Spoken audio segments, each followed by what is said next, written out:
Beneath the noise of daily life, there is a quieter world waiting for you. A world made of breath instead of urgency, of stillness instead of pressure, of stories that do not rush but unfold gently. Like dawn opening the sky, tonight I invite you into that world. For the next moments, you will walk alongside wanderers of every kind, travelers searching for themselves, monks learning to see clearly, souls carrying silent storms, and hearts discovering light in the smallest places.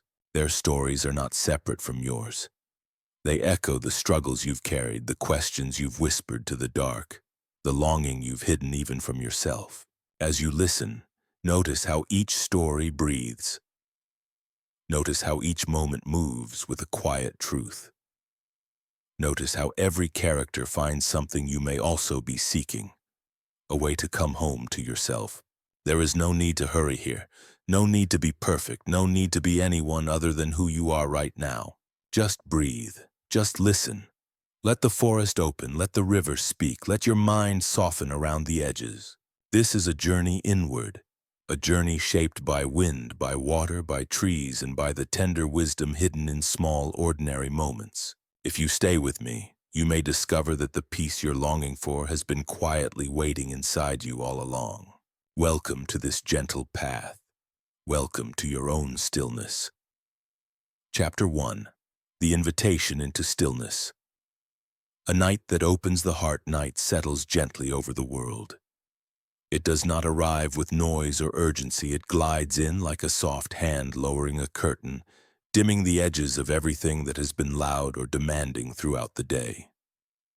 You may already feel that change beginning inside you.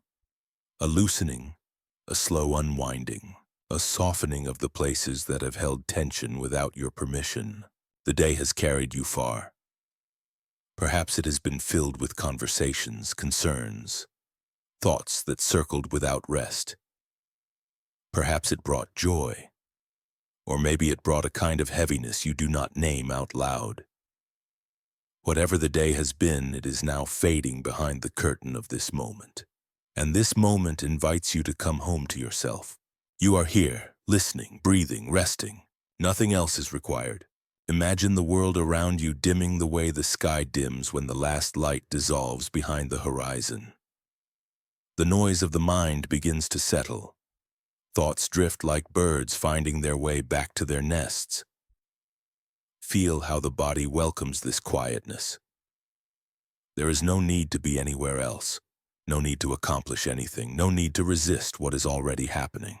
The night has its own language. It speaks in whispers, it speaks in pauses, it speaks in the spaces between breaths.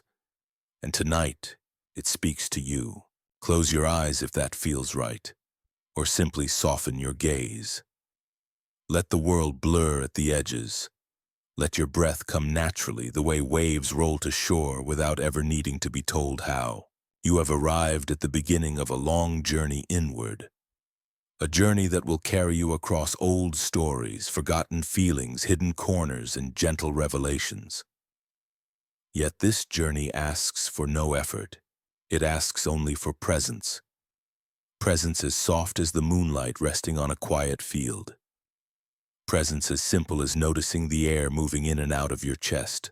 As you settle, imagine a vast landscape unfolding before you. A space open enough to hold everything you carry, yet quiet enough that nothing within you needs to speak loudly. A landscape shaped not by mountains or rivers, but by the rhythm of your own awareness. It is wide, still, patient, and it has been waiting for you. And you may notice small ripples of thought rising. This is natural. The mind has spent an entire day spinning, turning, weaving. It cannot stop instantly. The way a bell continues to vibrate long after it is struck, your mind too continues its motion. Let it. Do not chase it, do not fight it, just allow it to be. Every thought is just a moment of weather moving through your inner sky. Tonight, as you listen, you will hear stories. Stories woven with old wisdom, gentle imagery, quiet teachings. They are not instructions. They are invitations. Invitations to remember something you have always known but may have forgotten in the noise of everyday life. You will hear about storms and the gardens they shape, about objects that break so that deeper truths can reveal themselves, about masters who teach not with words but with presence, about rivers that move without hesitation, about clouds that drift without fear of being alone, about light that finds its way into the darkest forest, and about trees that learn they were never truly separate. These stories come from many times, many places, many minds, yet they all point toward a single timeless direction, inward, toward the quiet center of your being. You are not here to memorize anything. You are not here to analyze or solve or perform. These stories are simply the sound of a gentle hand knocking on a door you keep inside you, a door that leads into depth, into clarity, into spaciousness, into rest. Let that door open slowly. Feel the way the breath softens your chest. Feel the weight of your limbs sinking downward as if gravity has finally remembered your name. Feel the air moving over your skin, cool and light, reminding you that you are alive in this exact moment. You may sense an inner shift, a slight exhale from the part of you that has been waiting for permission to let go. That permission is here. You can set down the day, you can set down your worries, you can set down the expectations you carry like stones in your pockets. Tonight you walk into a world made of stillness. Not a lifeless stillness, but a stillness alive with presence. The same stillness that exists in a forest just before dawn. The stillness at the center of a mountain. The stillness beneath the waves of an ocean. That stillness is within you, and this chapter is the threshold. There is a quiet truth about night. When the world grows dim, your inner world glows more clearly. The noise of daylight fades, and what remains are your own breath, your own awareness, your own essence. The night strips away everything that does not matter. It leaves only what is real. And so we begin, not with urgency, not with intensity, but with the kindness of a slow inhale, with the softness of a long exhale, with the feeling of being held by something larger than yourself, yet deeply intimate. Allow this moment to cradle you. Let it be a gentle beginning, a beginning that asks nothing and gives everything. The night has opened the door. Now you step through. Night settles gently over the world. It does not arrive with noise or urgency. It glides in, like a soft hand lowering a curtain, dimming the edges of everything that has been loud or demanding throughout the day. You may already feel that change beginning inside you, a loosening, a slow unwinding, a softening of the places that have held tension without your permission. The day has carried you far. Perhaps it has been filled with conversations, concerns, thoughts that circled without rest. Perhaps it brought joy. Or maybe it brought a kind of heaviness you do not name out loud. Whatever the day has been, it is now fading behind the curtain of this moment. And this moment invites you to come home to yourself. You are here, listening, breathing, resting. Nothing else is required. Imagine the world around you dimming the way the sky dims when the last light dissolves behind the horizon. The noise of the mind begins to settle. Thoughts drift like birds finding their way back to their nests. Feel how the body welcomes this quietness. There is no need to be anywhere else, no need to accomplish anything, no need to resist what is already happening. The night has its own language. It speaks in whispers, it speaks in pauses, it speaks in the spaces between breaths. And tonight, it speaks to you. Close your eyes if that feels right, or simply soften your gaze. Let the world blur at the edges. Let your breath come naturally, the way waves roll to shore without ever needing to be told how. You have arrived at the beginning of a long journey inward. A journey that will carry you across old stories, forgotten feelings, hidden corners, and gentle revelations. Yet this journey asks for no effort. It asks only for presence.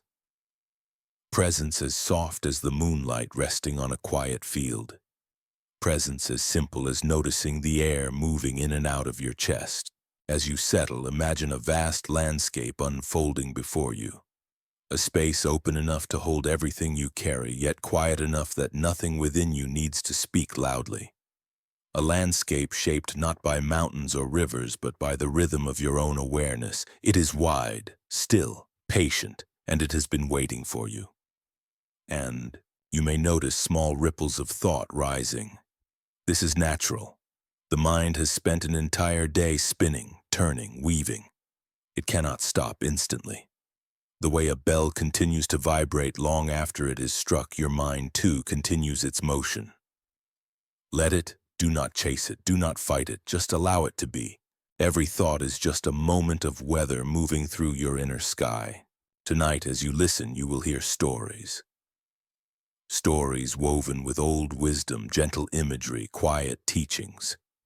They are not instructions. They are invitations. Invitations to remember something you have always known but may have forgotten in the noise of everyday life. You will hear about storms and the gardens they shape, about objects that break so that deeper truths can reveal themselves, about masters who teach not with words but with presence, about rivers that move without hesitation, about clouds that drift without fear of being alone, about light that finds its way into the darkest forest, and about trees that learn they were never truly separate. These stories come from many times, many places, many minds. Yet they all point toward a single, timeless direction, inward, toward the quiet center of your being. You are not here to memorize anything. You are not here to analyze or solve or perform. These stories are simply the sound of a gentle hand knocking on a door you keep inside you. A door that leads into depth, into clarity, into spaciousness, into rest. Let that door open slowly. Feel the way the breath softens your chest. Feel the weight of your limbs sinking downward as if gravity has finally remembered your name. Feel the air moving over your skin, cool and light, reminding you that you are alive in this exact moment. You may sense an inner shift, a slight exhale from the part of you that has been waiting for permission to let go. That permission is here. You can set down the day. You can set down your worries. You can set down the expectations you carry like stones in your pockets. Tonight you walk into a world made of stillness. Not a lifeless stillness, but a stillness alive with presence. The same stillness that exists in a forest just before dawn. The stillness at the center of a mountain. The stillness beneath the waves of an ocean. That stillness is within you, and this chapter is the threshold. There is a quiet truth about night. When the world grows dim, your inner world glows more clearly. The noise of daylight fades, and what remains are your own breath, your own awareness, your own essence. The night strips away everything that does not matter. It leaves only what is real, and so we begin, not with urgency, not with intensity, but with the kindness of a slow inhale, with the softness of a long exhale, with the feeling of being held by something larger than yourself, yet deeply intimate. Allow this moment to cradle you. Let it be a gentle beginning, a beginning that asks nothing and gives everything. The night has opened the door. Now you step through, the breath that brings you home. Now that the night has settled around you and the day is behind you, let us turn inward towards something even quieter than darkness. Something older than your thoughts. Something closer than your heartbeat, your breath. Breathing is the first thing you ever did in this life. Before you spoke your first word, before you opened your eyes, before you learned anything about the world, you breathed. And through every joy and every sorrow, that breath has remained. Patient, unbroken, faithful. It has carried you through everything. Now let it carry you home. Feel the air entering you. Feel it leaving. No need to change it. No need to deepen it. Simply let it be what it already is. A gentle tide, washing in, washing out. Quiet, constant, kind. Imagine each inhale as a soft wave touching the shore of your awareness.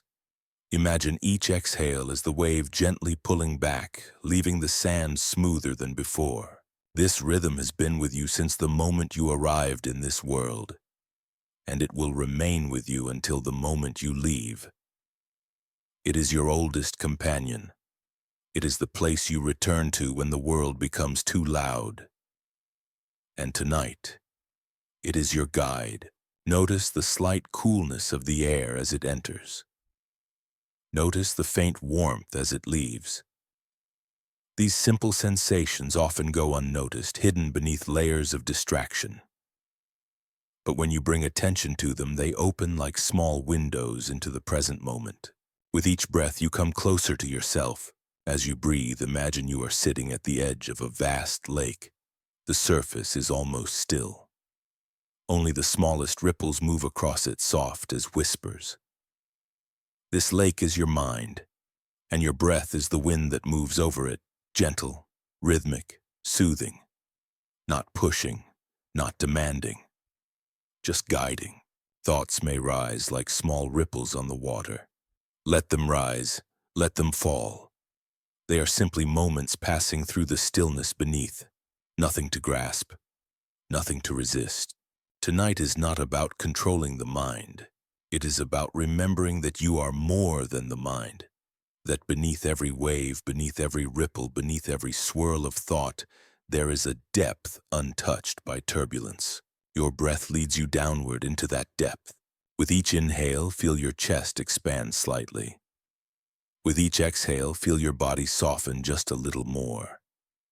The breath is not only air, it is release. Each exhale is a letting go.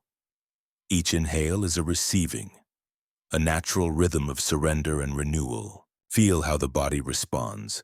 Shoulders lower, the jaw loosens, muscles soften. Even the space around your eyes begins to relax. You are not forcing this relaxation. You are simply allowing it. The body knows how to rest when the mind steps aside. Imagine now that your breath is a lantern. Each inhale brightens the lantern.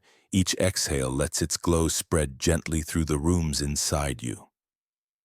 With each cycle of breath, the lantern moves deeper, down the throat, into the chest, through the belly, into the hips, through the legs, all the way to your feet. This gentle light touches every corner inside you.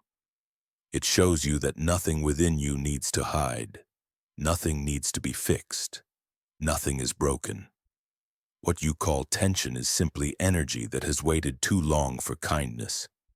And what you call worry is simply a thought that has forgotten it is allowed to rest. Let the breath remind them. With each inhale, I am here. With each exhale, it is safe to let go. Feel this truth spreading, softening you, opening you, not to something new, but to what has always been here. You may begin to sense a subtle change, not dramatic, not loud, but gentle. A little more spaciousness in your chest, a little more calm behind your thoughts, a little more warmth settling in your belly. These changes are signs that you are arriving. Arriving where? Here, this moment, this breath, this presence. So much of life pulls you away from yourself. Expectations, responsibilities, memories, worries. You are asked to move constantly, think constantly, decide constantly. But your breath is the doorway back to the place where none of that is required. Here you do not need to be anything. Here you are simply aware, simply alive, simply breathing. As you continue, imagine that with every exhale you place a small stone on the ground beside you. Each stone represents something you no longer need to carry tonight. A concern, a memory, a piece of tension, a thought about tomorrow. Place one stone down, then another, then another. There is no rush. Your breath will guide you. Soon you may find that the weight in your hands has lightened. The path ahead of you feels clearer, and the place you are sitting, this inner space, feels wider, more open, more calm. Your breath has done this. Your presence has done this. Your willingness to return to yourself has done this. Let the breath continue to cradle you. Let it rock you gently, the way a calm sea rocks a small boat. Feel the way each inhale carries a quiet promise. Feel the way each exhale carries an old burden away from you. You are safe here. You are welcome here. You belong in this moment. As chapter 1 closes, know this. The journey has begun not with effort, but with surrender. Not with seeking, but with remembering. You are stepping into a world made of gentleness, and the breath is your guide. Allow it to bring you home. Chapter 2. When the storm becomes the teacher. The Garden of Sora and the Lesson of the Wind. There is a small village resting quietly between mountains and long stretches of forest. The people who live there say that the weather has a mind of its own. It can be calm one moment and fierce the next. Winds sweep down from the cliffs like sudden messengers. Rain arrives without warning, falling in sheets so heavy it blurs the world into a soft haze.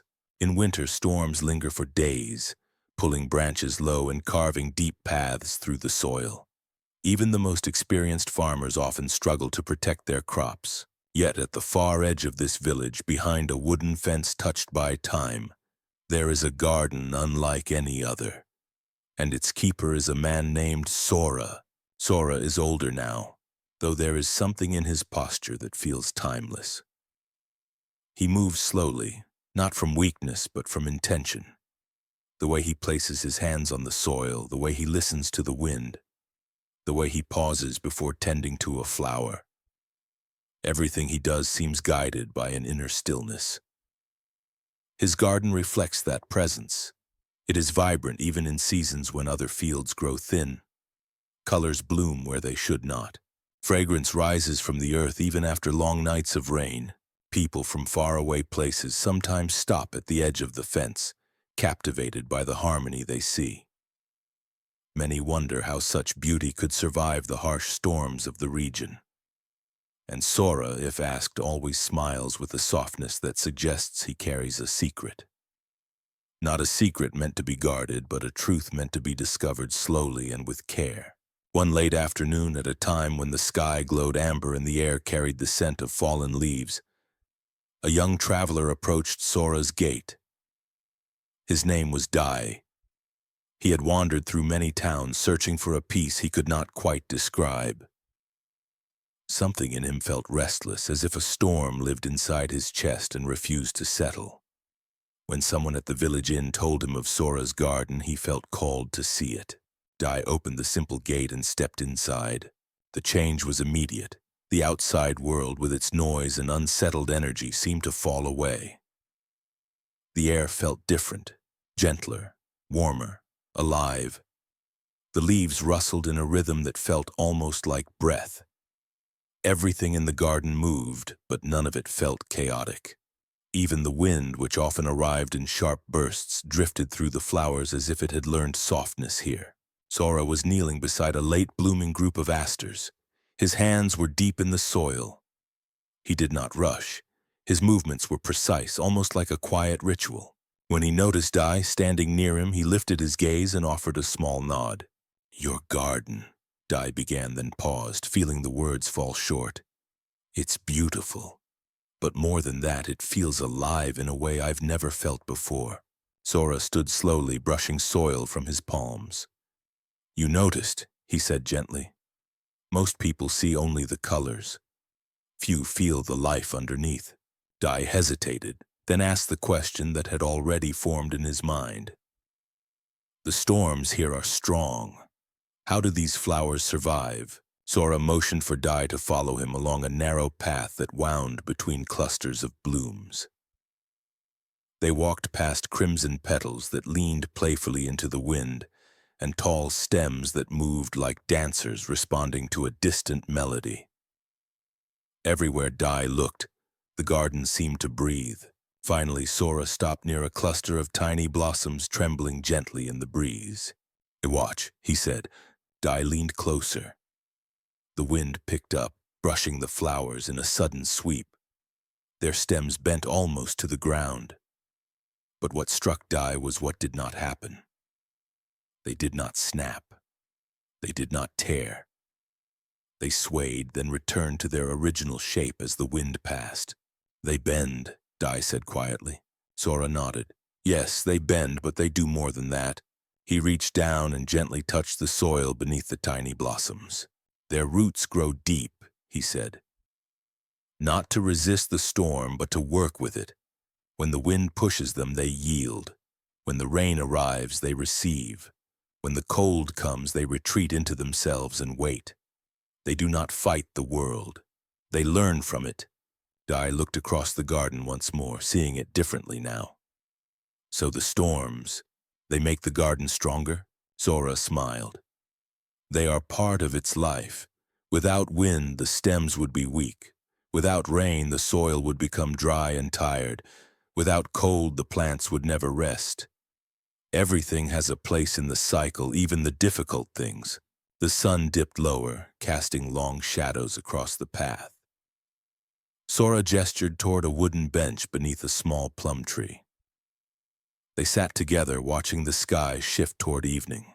You came here searching for something, Sora said softly. What have you been carrying? Dai hesitated. But something in Sora's presence made honesty feel natural. I feel worn, he admitted. Like I've been fighting life, trying to escape things that hurt, trying to avoid the storms. And has it worked? Sora asked. Dai lowered his gaze. No, the harder I try to avoid them, the more lost I feel. Sora nodded as if he had already known the answer. Most people live like that. They believe the storm is the enemy. They spend their days trying to shield themselves. They build walls around their hearts.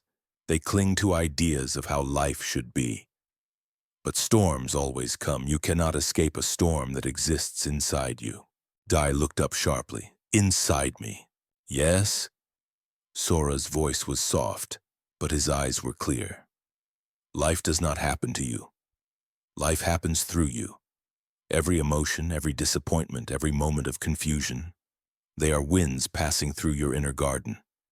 If you stiffen against them, they break you. If you bend with them, they shape you. The wind rose again, lifting Sora's hair gently. He closed his eyes, feeling it pass. A peace, he said, is not the absence of storms. It is the ability to move with them. Dai let the words rest inside him. They felt true. Not comforting in the easy sense, but comforting in the way truth settles into a space that has long been waiting for it. They sat quietly as the first hint of night gathered around the garden. The colors deepened.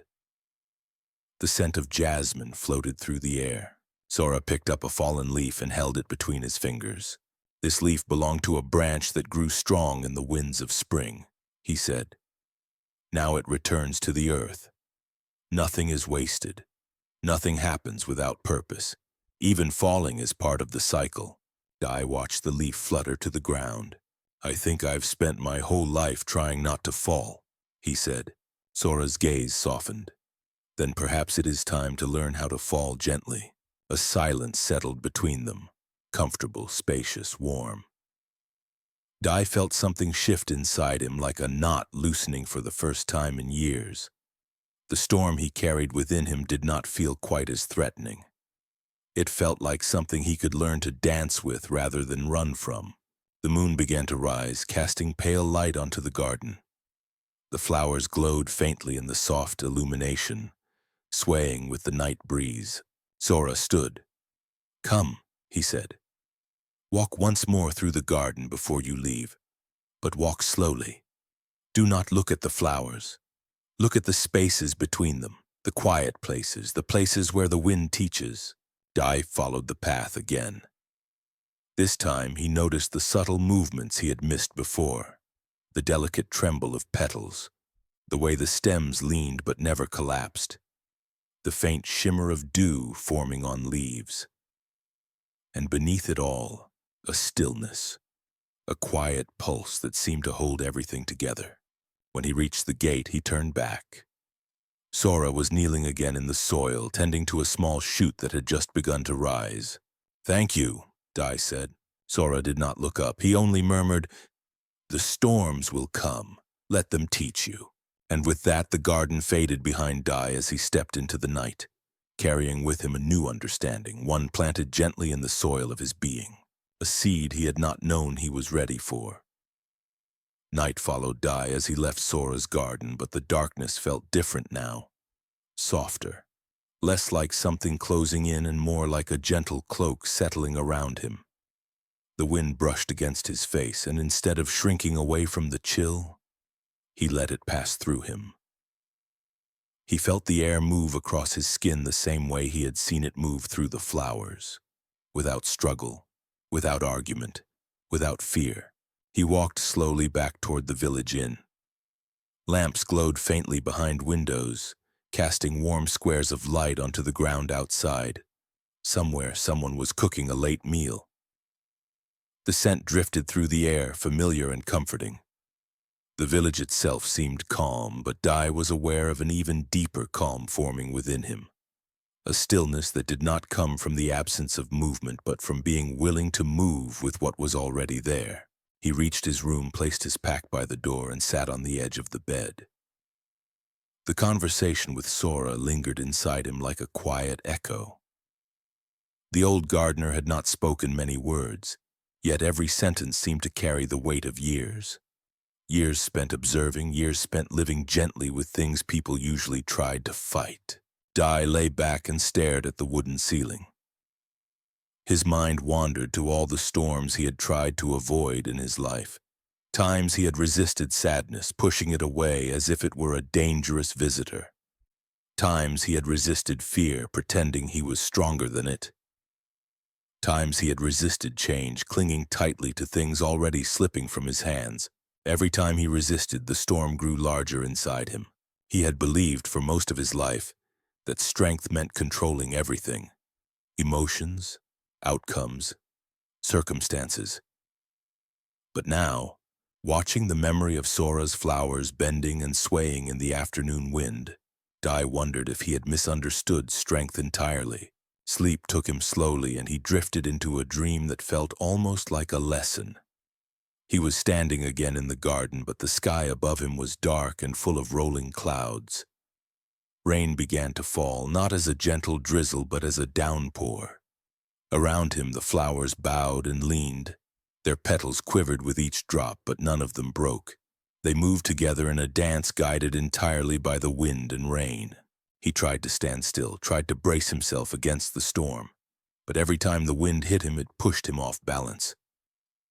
The harder he resisted, the more the storm seemed determined to overwhelm him. He watched the flowers again. They never tried to stand firm, they never clenched. They simply allowed the storm to move through them, and because they allowed it, they survived. When Dai woke, the first light of morning was gently brushing the windows. The world was quiet. The storm from his dream clung to his mind, not as fear, but as a message waiting to be understood. He rose, stepped outside, and walked toward the forest path behind the village. Dew covered the grass. The air smelled clean, like the world had been washed during the night. As he walked, he replayed Sora's words. Peace is not the absence of storms. It is the ability to move with them. The path curved through clusters of tall trees whose branches swayed lightly in the cool breeze. Dai paused to watch them.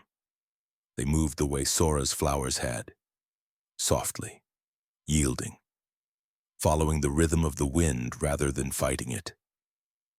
Their movement was soundless, effortless. It was a language the natural world understood deeply, a language humans had forgotten. Somewhere deeper in the forest, a river murmured. Dai followed the sound until he reached its edge. The water flowed around stones, gliding past obstacles without hesitation. It did not stop. It did not complain. It did not demand the stones move out of its way. The river simply found its path through whatever lay in front of it. For a long while, Dai sat beside the water and let the sound wash over him. What would it mean, truly mean, to not resist his own storms? He thought of a memory he had avoided for years. A moment when something he cherished had ended without warning, leaving him feeling unraveled. He had pushed that memory away every time it surfaced, believing that looking at it would break him. He had built walls around it, thick and high, hoping to contain the pain. But now he wondered if those walls had only trapped the storm inside him. He closed his eyes and allowed the memory to rise, not with force, not with fear. He simply let it come, the way the river allowed each ripple to pass, the way the flowers accepted each drop of rain. It hurt. It tightened his chest. Tears gathered beneath his eyelids, but he did not tighten. He did not brace. He breathed, letting the feeling move the way wind moves through tall grass. The pain swelled, trembled, and slowly softened. It did not disappear, but it became lighter. It became something he could hold rather than something he had to run from. He realized then that resisting pain had never protected him. It had only prolonged his suffering, stretching a moment of hurt into years of fear. Allowing the feeling to rise, move, and fade was not weakness. It was wisdom. When he opened his eyes, the forest seemed brighter. Sunlight slipped through the leaves in warm, golden threads. Birds called to each other, sounding as if they had just awakened to a new world. And Dai felt something quietly shift inside him. A recognition. A truth blooming like a flower opening to morning light. Strength was not rigid. Strength was supple. Strength was the ability to bend without breaking. Strength was the courage to feel what was real instead of forcing it away. He remembered how he had stood in his dream, bracing against the storm while the flowers bent and survived. He remembered how the wind had pushed him off balance again and again. And he understood now. Resisting life is what had exhausted him. He stood and let the breeze touch his face again. This time, he did not shrink from it. He let his body sway slightly, moving the way the trees moved. He felt the simple truth of it settle into his bones. You do not become strong by standing against the wind. You become strong by letting the wind move through you. After some time, he made his way back to the village. His steps were slow but certain. At the gate of Sora's garden, he paused. The flowers were awake for the new day, their petals glistening with drops of dew. They looked delicate, fragile. Yet Dai now knew how wrong that first impression was. They were the strongest beings he had ever seen. Sora was tending a row of newly sprouted shoots. When he noticed Dai, he offered a greeting with a small bow. "You returned?" Sora said. "Yes," Dai replied. "I wanted to understand more." Sora nodded. "Understanding grows the way these flowers grow, slowly, from within." Dai knelt beside him. "I've spent my whole life thinking that strength meant never wavering, never bending, never showing vulnerability. But your garden, it taught me that bending is not the same as breaking." Sora smiled gently. "Life bends us all, whether we choose to or not. The difference is that those who resist the bend snap under its pressure. Those who yield grow deeper roots." Dai let those words soak into him like rain soaking into soil. "But how," he asked softly, "do I learn to stop resisting when everything in me wants to tighten?" Sora brushed a bit of soil around a shoot before answering. "By noticing the moment you begin to tighten." Most people do not see the beginning of resistance. They only feel the pain that comes after resisting. If you can notice that first small tightening, before it becomes too heavy, you can choose differently. He tapped a thin stem gently with his finger.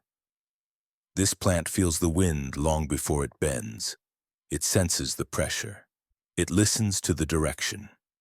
It yields early, before the wind becomes too strong. That is wisdom. Dai felt the ground beneath him. It was damp, cool, alive. "And if the wind becomes too strong?" he asked. "Then bending becomes even more important," Sora said. "The storm does not punish the flower for yielding.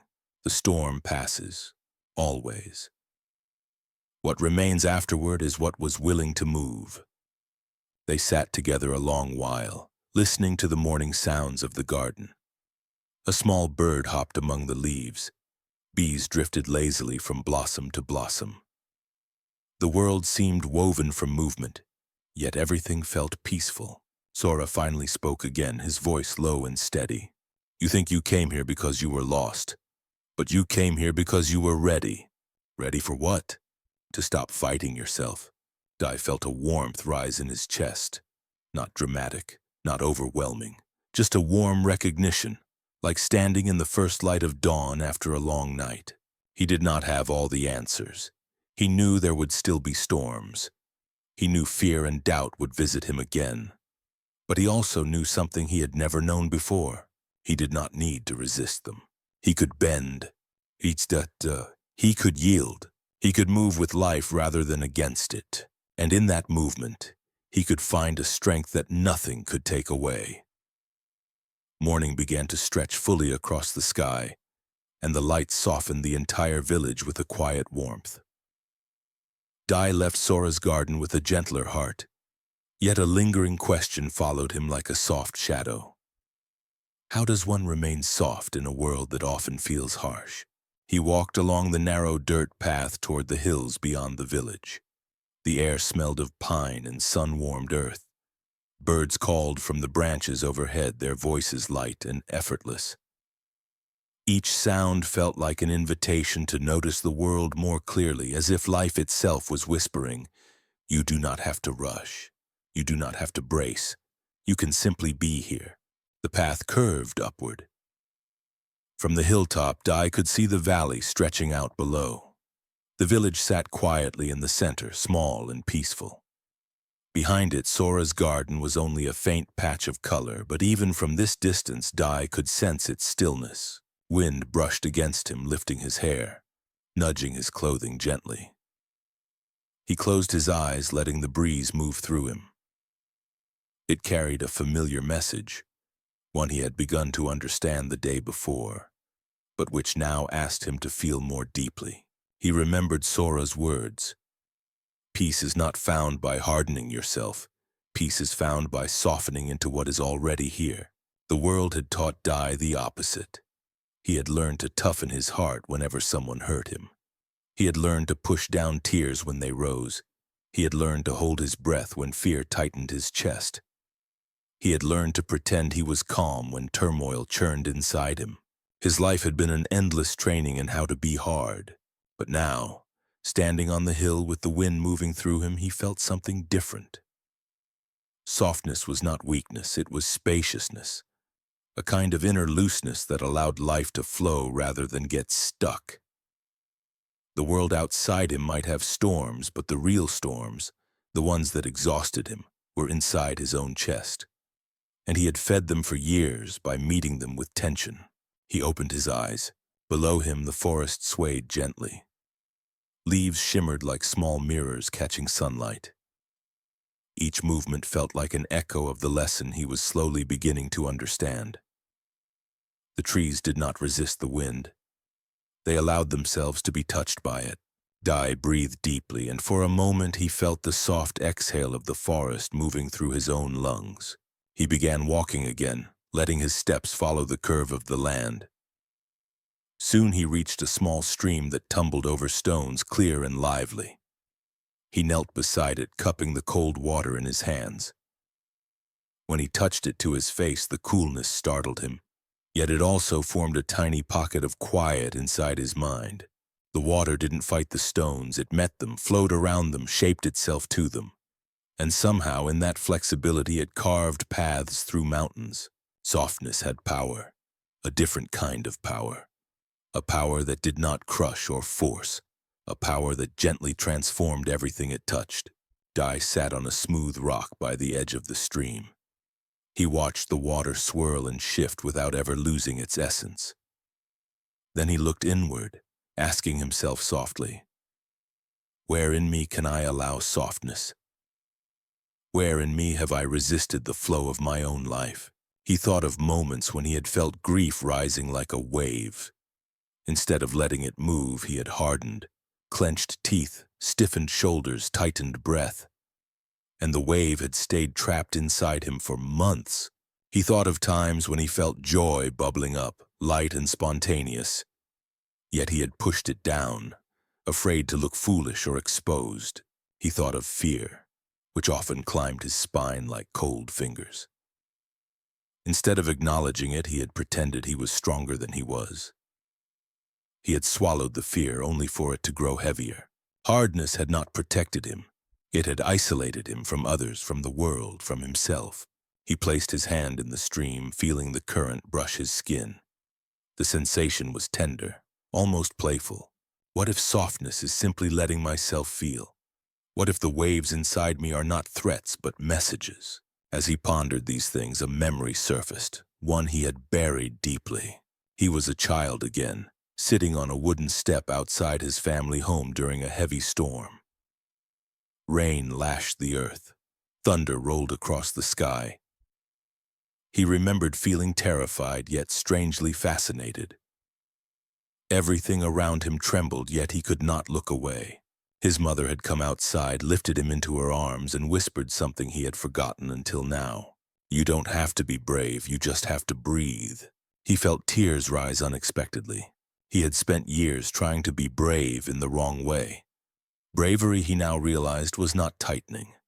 Bravery was breathing, especially when the storm was loudest. The present moment softened around him.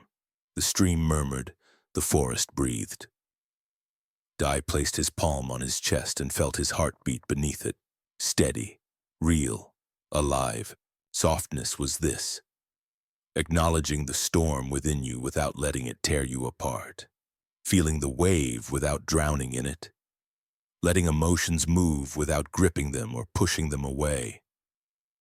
Opening yourself to what you feared, trusting that you could bend without breaking. He stayed by the stream until the sun shifted lower in the sky. The light turned golden, filling the forest with a warm glow. Birds dipped down to the water, sending tiny ripples outward. Every small movement felt connected to everything else. Dai rose from the rock and began walking back toward the village, but this time he walked slowly. More slowly than before. Each step felt deliberate, like part of a meditation he hadn't known he was practicing. He felt the ground beneath his feet. He felt the air on his skin. Nothing inside him was rushing. He reached the village gate just as the evening light began to settle over the rooftops. He felt calmer. Not because his problems had disappeared, but because he was beginning to trust that he did not need to meet them with armor. As he approached Sora's garden again, he saw the old gardener kneeling near a row of young plants. The setting sun turned the edges of Sora's hair silver. His hands moved gently, pressing the soil around the stems with a tenderness that reminded Dai of the stream touching the stones. Dai stepped closer. "Sora," he called softly. The gardener looked up and smiled. "You've been walking?" Sora observed. "Yes," Dai said. "Your garden taught me yesterday. Today the world continued the lesson." "And what did the world show you?" Sora asked. "That softness isn't weakness," Dai replied. "It's a kind of inner strength I've never known before." Sora nodded. "Everything in nature knows this. The only ones who forget are humans." Dai sat beside him in the garden bed. The soil was dark and cool. Sora placed a small seedling in Dai's hands. "Plant this," the gardener said. Dai dug a small hole and placed the seedling inside. He covered the roots gently and pressed the earth down with his fingertips. Sora watched silently. After a moment, he said, "Those hands of yours, they have softened." Dai looked at his own fingers. He hadn't noticed it, but Sora was right. Something inside him had loosened. The hardness he once carried, like a shell around his heart, was beginning to fall away. "I still feel the storms," Dai admitted. "I still feel fear and sadness and pain." Sora nodded calmly. "You always will. Storms do not disappear, but you are learning to feel them without collapsing. You are learning to move with them. You are learning the strength that lives in softness." Dai placed his hands on his knees. "I used to think the waves inside me were too wild, too much for me to handle. And now," Sora asked. Dai breathed gently. "Now I see that the waves are not the enemy. The enemy was the way I fought them." A quiet smile touched Sora's face. He reached down, picked up a handful of soil and let it crumble gently between his fingers. The earth grows soft to receive the rain. The heart must grow soft to receive life. That softness is not fragility. It is openness. It is wisdom. The wind drifted through the garden once more. The flowers bent. The leaves hummed. and Dai felt himself bend inwardly with them, not bending in defeat but in belonging. For the first time in years he felt ready to face whatever storms might rise within him, ready to let life move through him rather than fight every shift, every fear, every emotion, ready to trust his own capacity to feel without breaking. Zora placed a gentle hand on Dai's shoulder. "You have begun the real journey," the gardener said.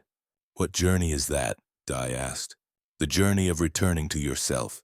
The wild waves within Dai softened, not gone, not silenced, but softened, like wind passing through fields at dusk. And that was enough, more than enough. It was the beginning of peace. The beauty found when things fall apart. The moment the vase touched the floor high in a quiet mountain monastery lived a young monk named Taro. He was earnest, kind, and deeply devoted to his practice. Every morning he swept the courtyard. Every afternoon he cleaned the meditation hall. Every evening he tended the lamps that lined the corridors. His routine was simple, yet he carried out each task with the same care he gave to his breath during meditation. There was one object in the monastery that held a special place in his heart: a porcelain vase painted with cranes in flight. Its surface glowed softly whenever morning light touched it, as if it held a memory of the sky inside.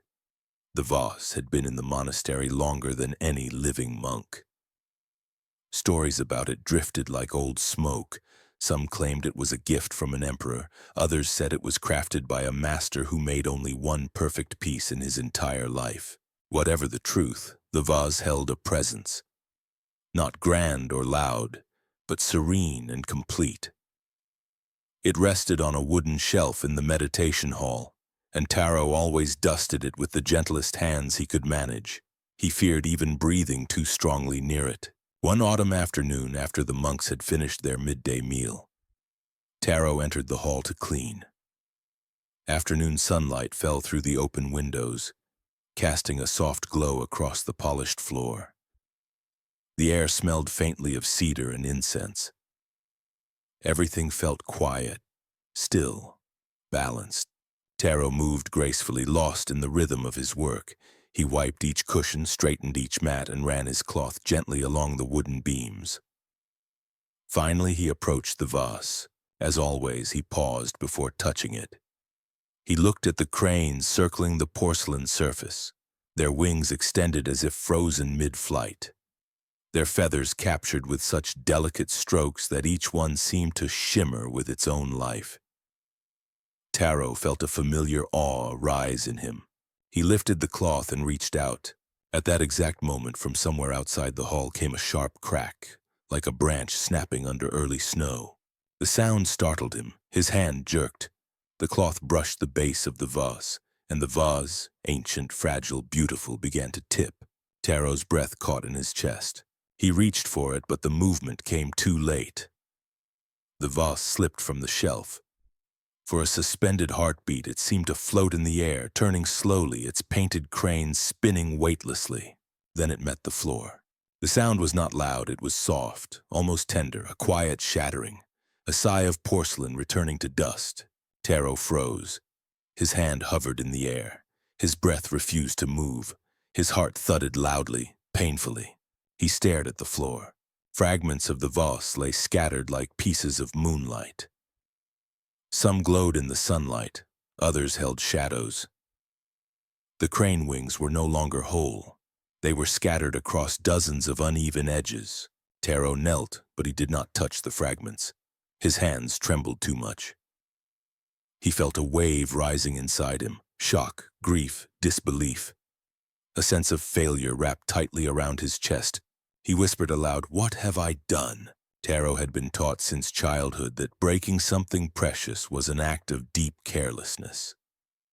But breaking this object that had survived generations, felt unforgivable. He bowed his head, forehead close to the floor, and stayed that way. The quiet hall seemed to echo with his regret. He did not hear the soft footsteps entering behind him. Only when a hand touched his shoulder did he look up. It was Master Genko. The old monk, white-haired and gentle-eyed, looked down at the fragments without anger or surprise. His expression was calm as if he were observing fallen leaves on a forest path. Taro bowed deeply, his voice trembled. "Master, I have broken the vase." Genko lowered himself slowly to the floor beside him. His joints creaked, yet he moved with ease born of decades of practice. For a long moment he said nothing. He simply observed the fragments. Finally he spoke softly. "Tell me, Taro, what do you see?" Taro swallowed hard. "I see what I have destroyed." Genko tilted his head slightly. "Look again."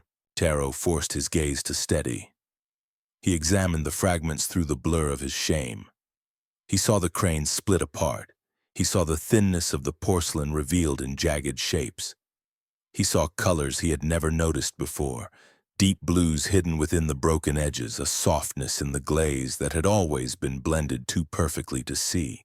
He whispered, "I see. Pieces, beautiful pieces." Genko nodded. "Yes, you see more now than when the vase was whole." Taro blinked. "But the vase is ruined." "Ruined?" the master asked gently. "Or changed?" Taro hesitated. "Changed, but still broken." Genko smiled. "Everything that changes is broken in some form, and everything broken becomes something new." He reached out and picked up one of the fragments.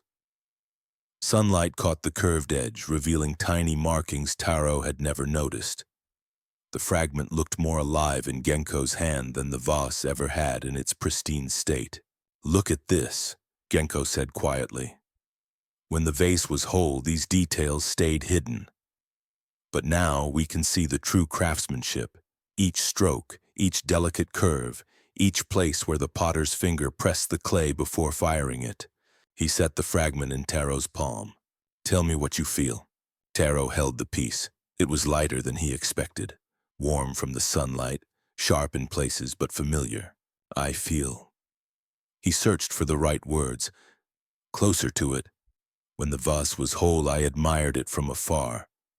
But now I'm touching something the artist touched. It feels human." Genko nodded. "When something appears perfect, we keep our distance. We fear damaging it. We fear not being worthy of it. But when something breaks, it reveals its truth. It reveals the marks of creation. It reveals its journey." He added softly, "And then sometimes it reveals us to ourselves." Taro looked at the broken pieces. His shame did not vanish, but it changed shape. Instead of a heavy stone, it felt like a small ache, real but not overwhelming. Genko continued, "This vase has been admired for generations, but how many truly saw it? To admire something is easy. To see it, really see it, requires a moment like this." Taro whispered, "But I still feel I have taken something precious from the monastery." Genko placed a hand over Taro's. "You have not taken anything. You have simply revealed what was always true, that the vase was already on the path to becoming fragments. Every object holds its ending inside it, not as a tragedy, as a natural truth." Taro breathed slowly. The ache inside him softened further. "And now," he asked quietly, "what should I do with the pieces?" Genko smiled warmly. "You will know, but do not rush. Broken things speak slowly, they ask to be listened to." He rose carefully and placed a hand on Taro's shoulder once more. "Do not grieve the vase. It has simply begun its next chapter. And you, Taro, have begun yours." The master left the hall, leaving Taro alone with the fragments. For a while, Taro simply sat with them. He watched the way the light moved across the broken pieces, turning them bright, then dim, then bright again.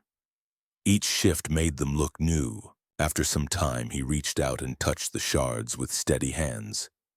He began gathering them gently, placing them in his lap one by one. And as he touched each piece, he realized something remarkable. He was not saddened anymore. He felt connected, humbled, awake. He had always believed perfection was the highest form of beauty. But here in his hands, scattered and changed, the broken pieces held a different kind of beauty. A beauty shaped by truth instead of appearance. A beauty made visible only by letting go. The vase had not taught him anything while it stood untouched on its shelf. But the moment it fell, the moment it broke, The moment its form changed, that was when it taught him everything. The gentle truth of impermanence. Taro remained seated on the polished floor long after Master Genko's footsteps faded down the hall. The fragments of the vase lay gathered in a small pile before him, their edges glinting softly in the afternoon light. He lifted one piece and held it near his face. It was curved, like the wing of a crane.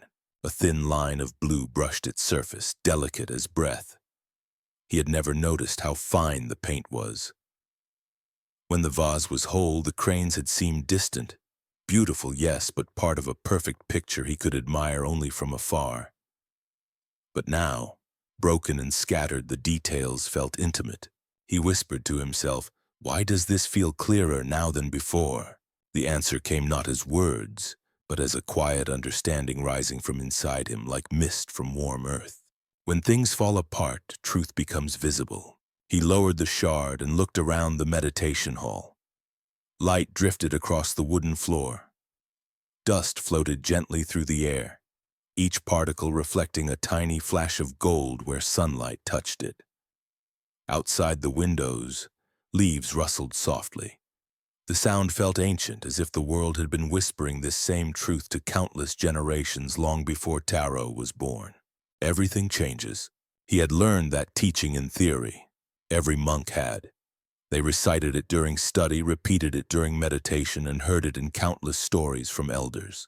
Yet today, in the quiet of the hall with broken porcelain in his hands, Taro understood it not as an idea but as a lived reality.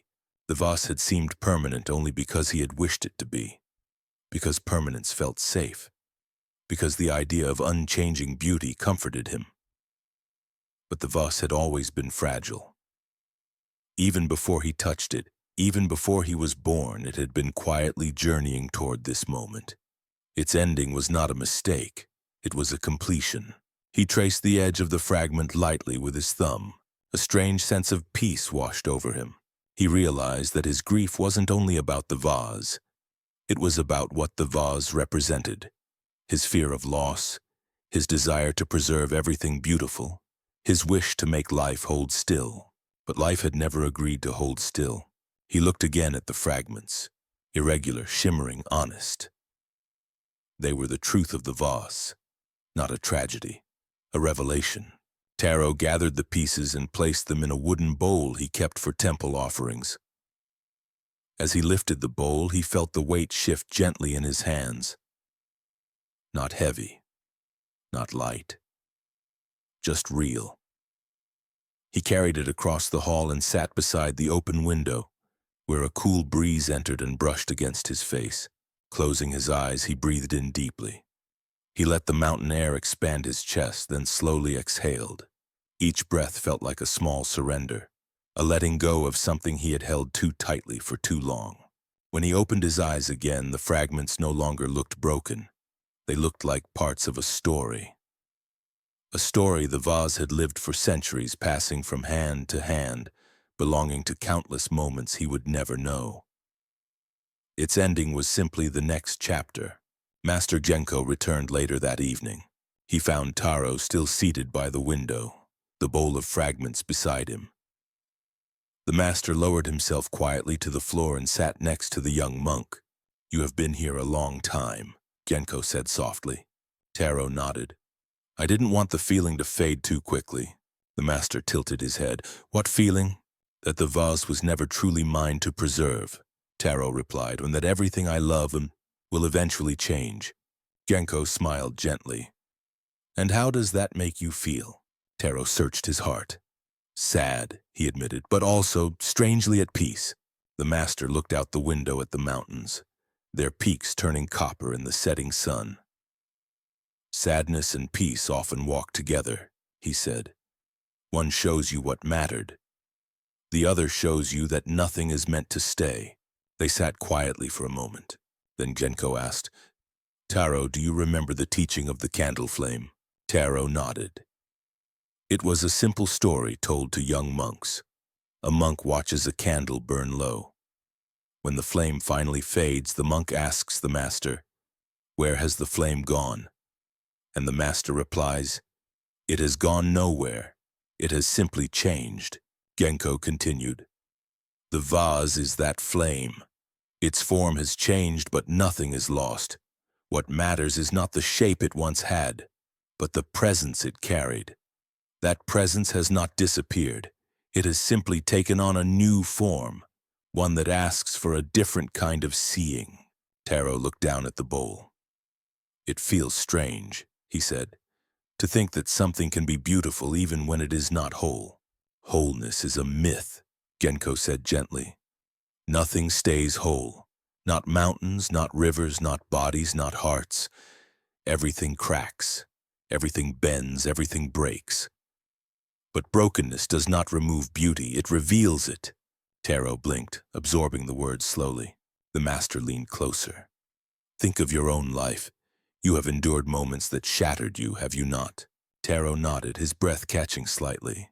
And yet, Genko continued, those are the moments that shaped you. They revealed your courage. They revealed your tenderness. They revealed the places where you grow. Without breaking, you would still be a sealed vessel, untouched by life. A warmth spread in Taro's chest. It was not comfort in the usual sense. It was deeper, something like recognition. He thought of times he had failed at tasks, times he had disappointed himself, times he had cried alone in the monastery courtyard when no one was watching. Those moments had felt like fractures then. Now he saw them differently. He had not been broken beyond repair. He had been opened. Taro placed his palm over the bowl of fragments. I never saw the vase's fragility, he said. I admired it too much to see its truth. Genko nodded. This is how we often see ourselves. We cling to who we think we should be. Strong, composed, unchanging. But the truth is more delicate. We are always in motion, always becoming, never complete. Outside, a gust of wind rustled the trees. A few leaves drifted into the hall, settling near Taro's feet. He looked at them, yellow, curled, carried away by the rhythm of seasons. This is impermanence, Genko said, not a threat, a promise. Taro looked up. A promise? Yes, the master replied. The promise that whatever pain you hold will change. The promise that every joy must be cherished because it will fade. The promise that no moment will repeat itself, so each one deserves your full attention. Impermanence is the reminder that life is precious, not despite its fragility, but because of it. The words filtered through Taro's heart like warm water through cracked earth. He whispered, then nothing is truly lost. Genko shook his head gently. Nothing. Things only transform. They fell into a comfortable silence. The golden light deepened into amber, then folded into dusk. Taro watched the sky shift color by color, each shade dissolving into the next with no resistance, no clinging. He thought of how tightly he had always tried to hold life in place, how afraid he had been of losing anything he loved, how desperately he had tried to preserve perfect moments, perfect objects, perfect versions of himself. But perfection had kept him distant. Impermanence brought him close. As he inhaled, he felt something new inside him. A softness toward himself, not because he was unbroken, but because he was. Because he was a being in constant motion, constantly learning, constantly changing. And that was enough. Genko placed a hand on his shoulder. Taro, he said, you see clearly now. But remember, clarity also changes. Each day will bring new fragments of understanding. Some will shine, some will cut, some will ask to be held.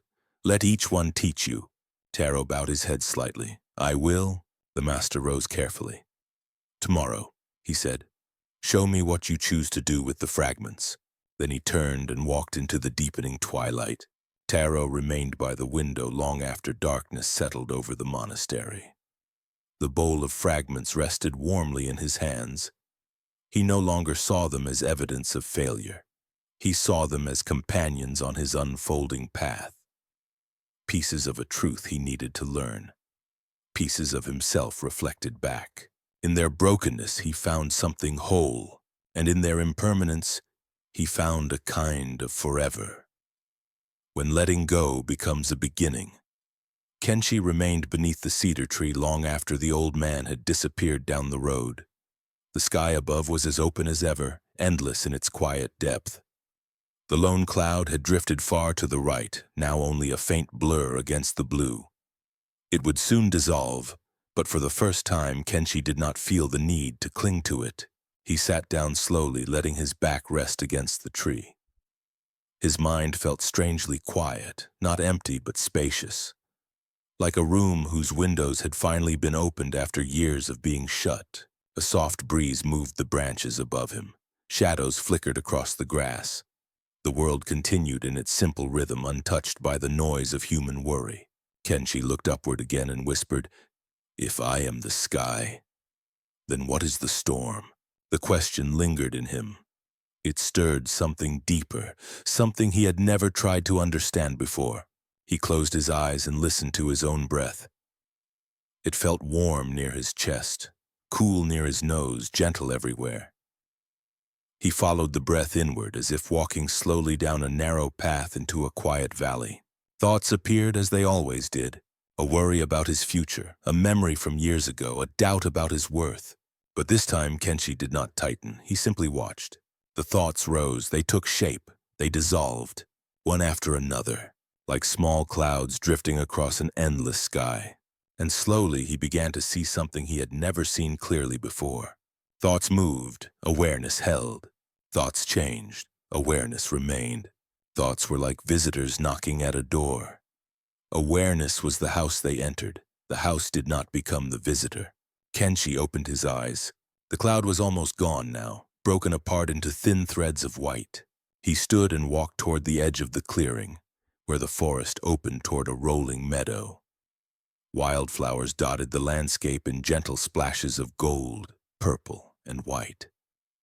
The scene was peaceful, but what Kenshi felt within him was even more peaceful. A recognition that seemed to rise not from the mind, but from someplace deeper. He whispered, "Thoughts are not me."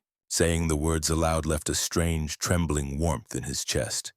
It was not pride. It was relief, like taking off a heavy cloak he didn't realize he had worn for years. He walked slowly across the meadow, letting the grass brush against his ankles.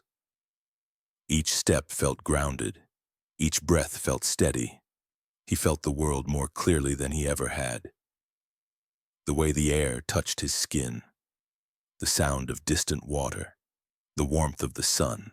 He realized that he had spent most of his life living inside his thoughts, listening to them, obeying them, fearing them, as if they were the truth, as if they were him. But now he could see the difference. Thoughts were movements. Awareness was space. Thoughts were temporary. Awareness was constant. Thoughts were loud. Awareness was quiet. He reached a small hill and sat on the grass, facing the valley below. Villages dotted the landscape. Smoke rose from chimneys. Farmers walked slowly through fields. Everything felt simple, connected, alive. Kenshi closed his eyes again, this time without fear. He allowed the thoughts to come. A memory surfaced, his father scolding him for failing a task.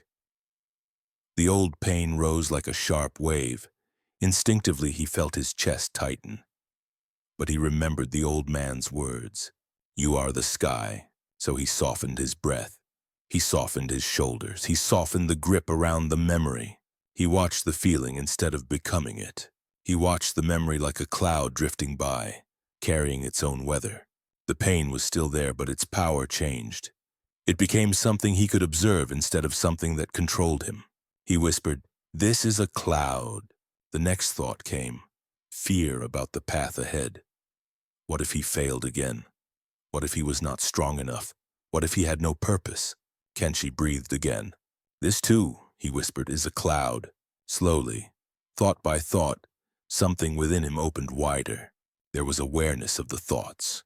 There was awareness of the feelings. There was awareness of the breath. And the awareness, unlike the thoughts, did not judge, did not argue, did not resist, did not change. It simply was. He placed a hand on his chest. The beating heart beneath was strong and steady, not loud, not dramatic, just alive. "I am not the storm," he said. "I am not the thoughts. I am the sky." The words were so simple, yet they carried the weight of truth. The wind stirred the grass around him. Birds soared overhead, tracing arcs through the sky. Kenshi watched them and felt something shift inside him again. He realized that awareness was not a place. It was not a condition. It was not even something he had to cultivate. It was what he had always been. He rose from the hill and started walking again. Not out of restlessness, but because movement felt natural. His steps were slower now, each one deliberate, as if he were touching the earth with new feet. Soon he reached the road again. It stretched far into the horizon.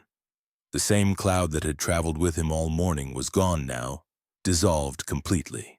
For a moment, Kenshi felt a flicker of sadness. But then he noticed something else. The sky looked even larger without the cloud. He understood then. If thoughts were clouds, he did not need the sky to stay empty. He only needed to remember that he was the sky. As he walked, he sensed a question forming inside him, gentle and curious. If I am the sky, then who is watching the sky? He let the question linger. He did not rush to answer. He felt no pressure to solve it. Some questions did not need solutions. Some questions needed only to be lived. He continued down the road, the sunlight warm on his back. His mind was no longer a storm. Thoughts came, thoughts went. Each one drifted through him like passing weather. Awareness held it all, not with control, not with fear, not with judgment, but with spaciousness. And Kenshi felt a peace that did not depend on clear skies, a peace that came from remembering his true nature. As he walked deeper into the afternoon, he felt the world move with him. The wind, the grass, the distant calls of animals. Everything pulsed with the same rhythm. Awareness breathing itself through life. By the time the sun began to set, Kenshi felt lighter than he had in years. Not because his worries had disappeared, but because he finally understood that he did not have to become them. He could watch, he could allow, he could be the sky, and that was enough. More than enough. It was freedom. Becoming the wide, unbroken sky, Kenshi walked until the sun began to lower itself behind the distant hills. Gold spilled across the world, lighting the road and the grass with a warm glow that felt almost like an embrace.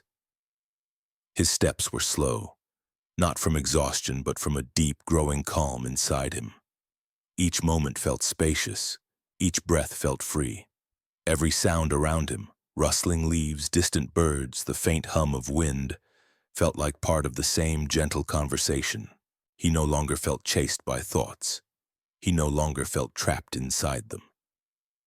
They rose and faded as naturally as clouds passing through the sky. As he continued walking, he reached a quiet stretch where the land opened wide. The horizon spread before him like a promise. The sky above was clear now, washed clean by the drifting wind. Not a single cloud remained. He stopped.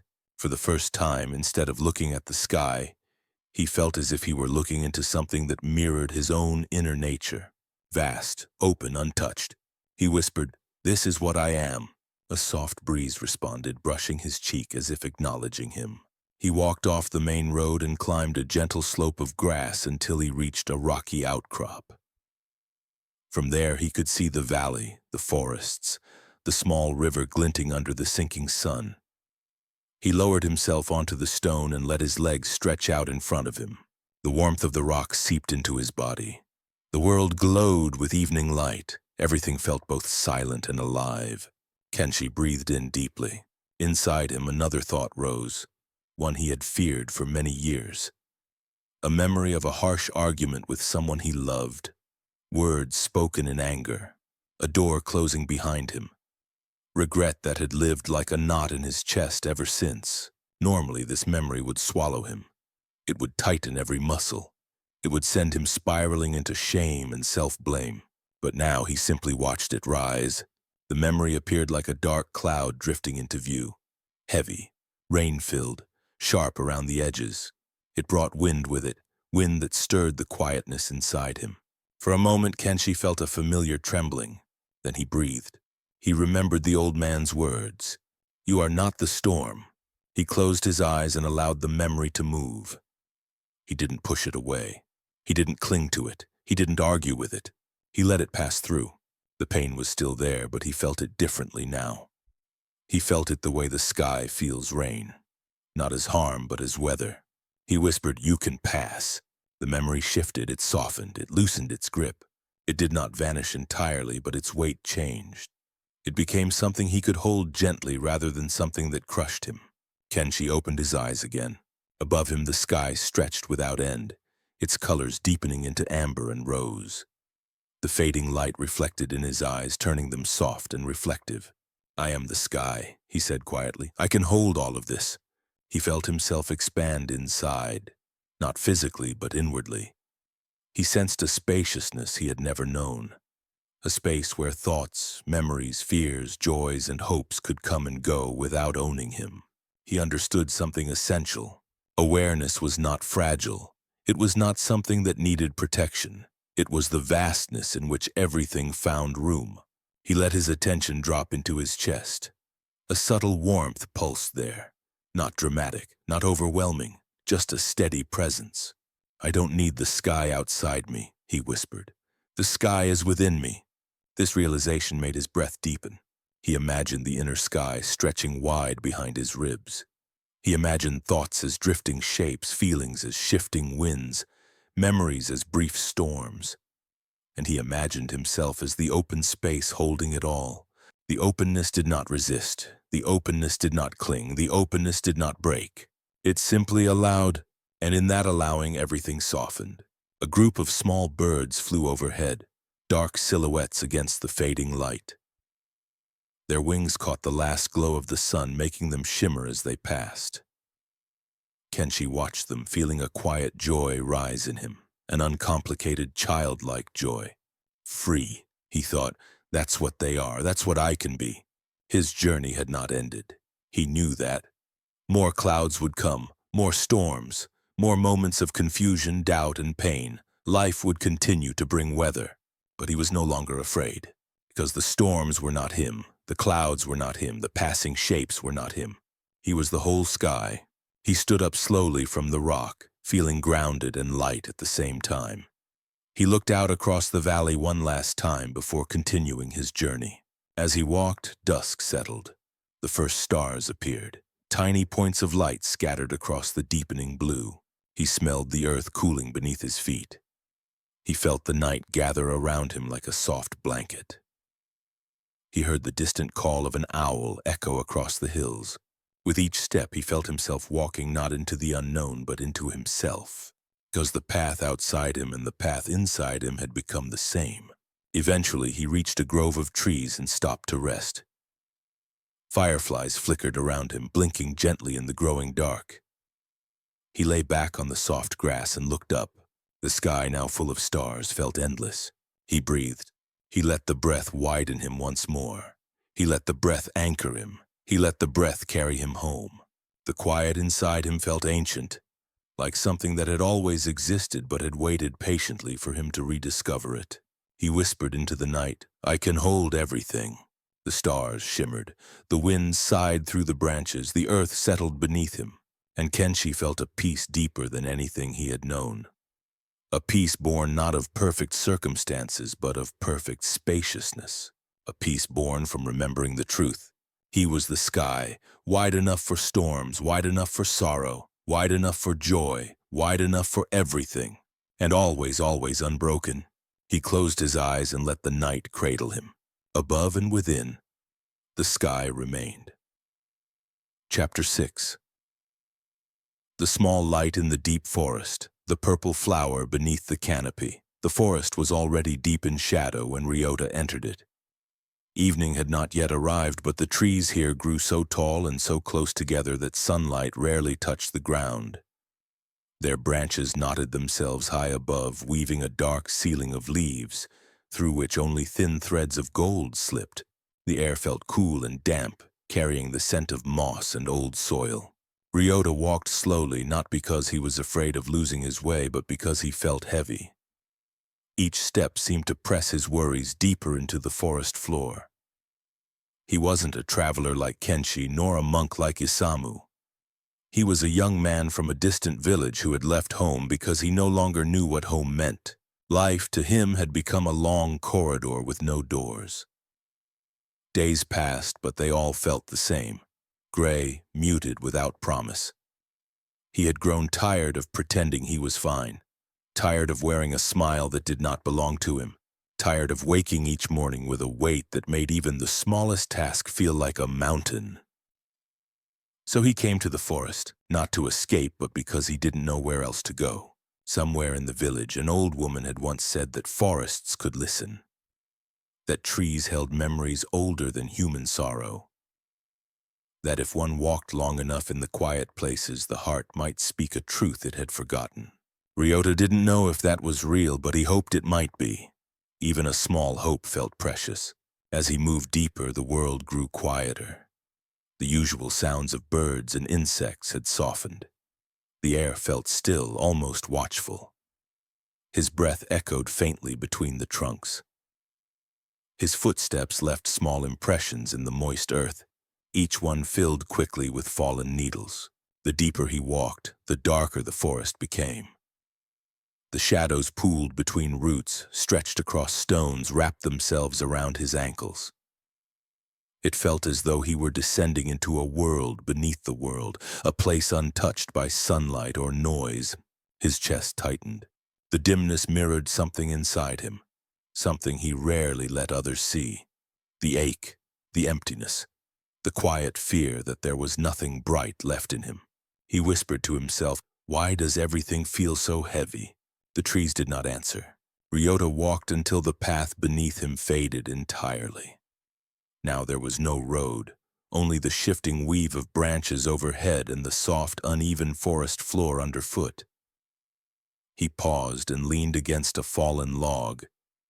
The bark was damp beneath his hands. The silence pressed around him. He closed his eyes. Inside, the thoughts he had carried for months began to rise. You're not enough. Nothing will change. You're falling behind. You're failing everyone. You're failing yourself. The thoughts hovered in him like dark clouds, thick and slow-moving. Ryota bowed his head. A small sound escaped him, something between a sigh and a sob. His throat tightened as if it were trying to stop the truth from spilling out. "I'm so tired," he whispered. "I am so tired." His voice disappeared into the trees. For a long time he did not move. The forest around him seemed to hold its breath, as if listening not to his words, but to the struggle inside them. Then something changed. It was small, so small that Ryota almost missed it. A faint glow, barely a flicker. He opened his eyes and turned his head slightly. There, just a few steps away, at the base of a large cedar tree, a single flower shone softly in the dimness.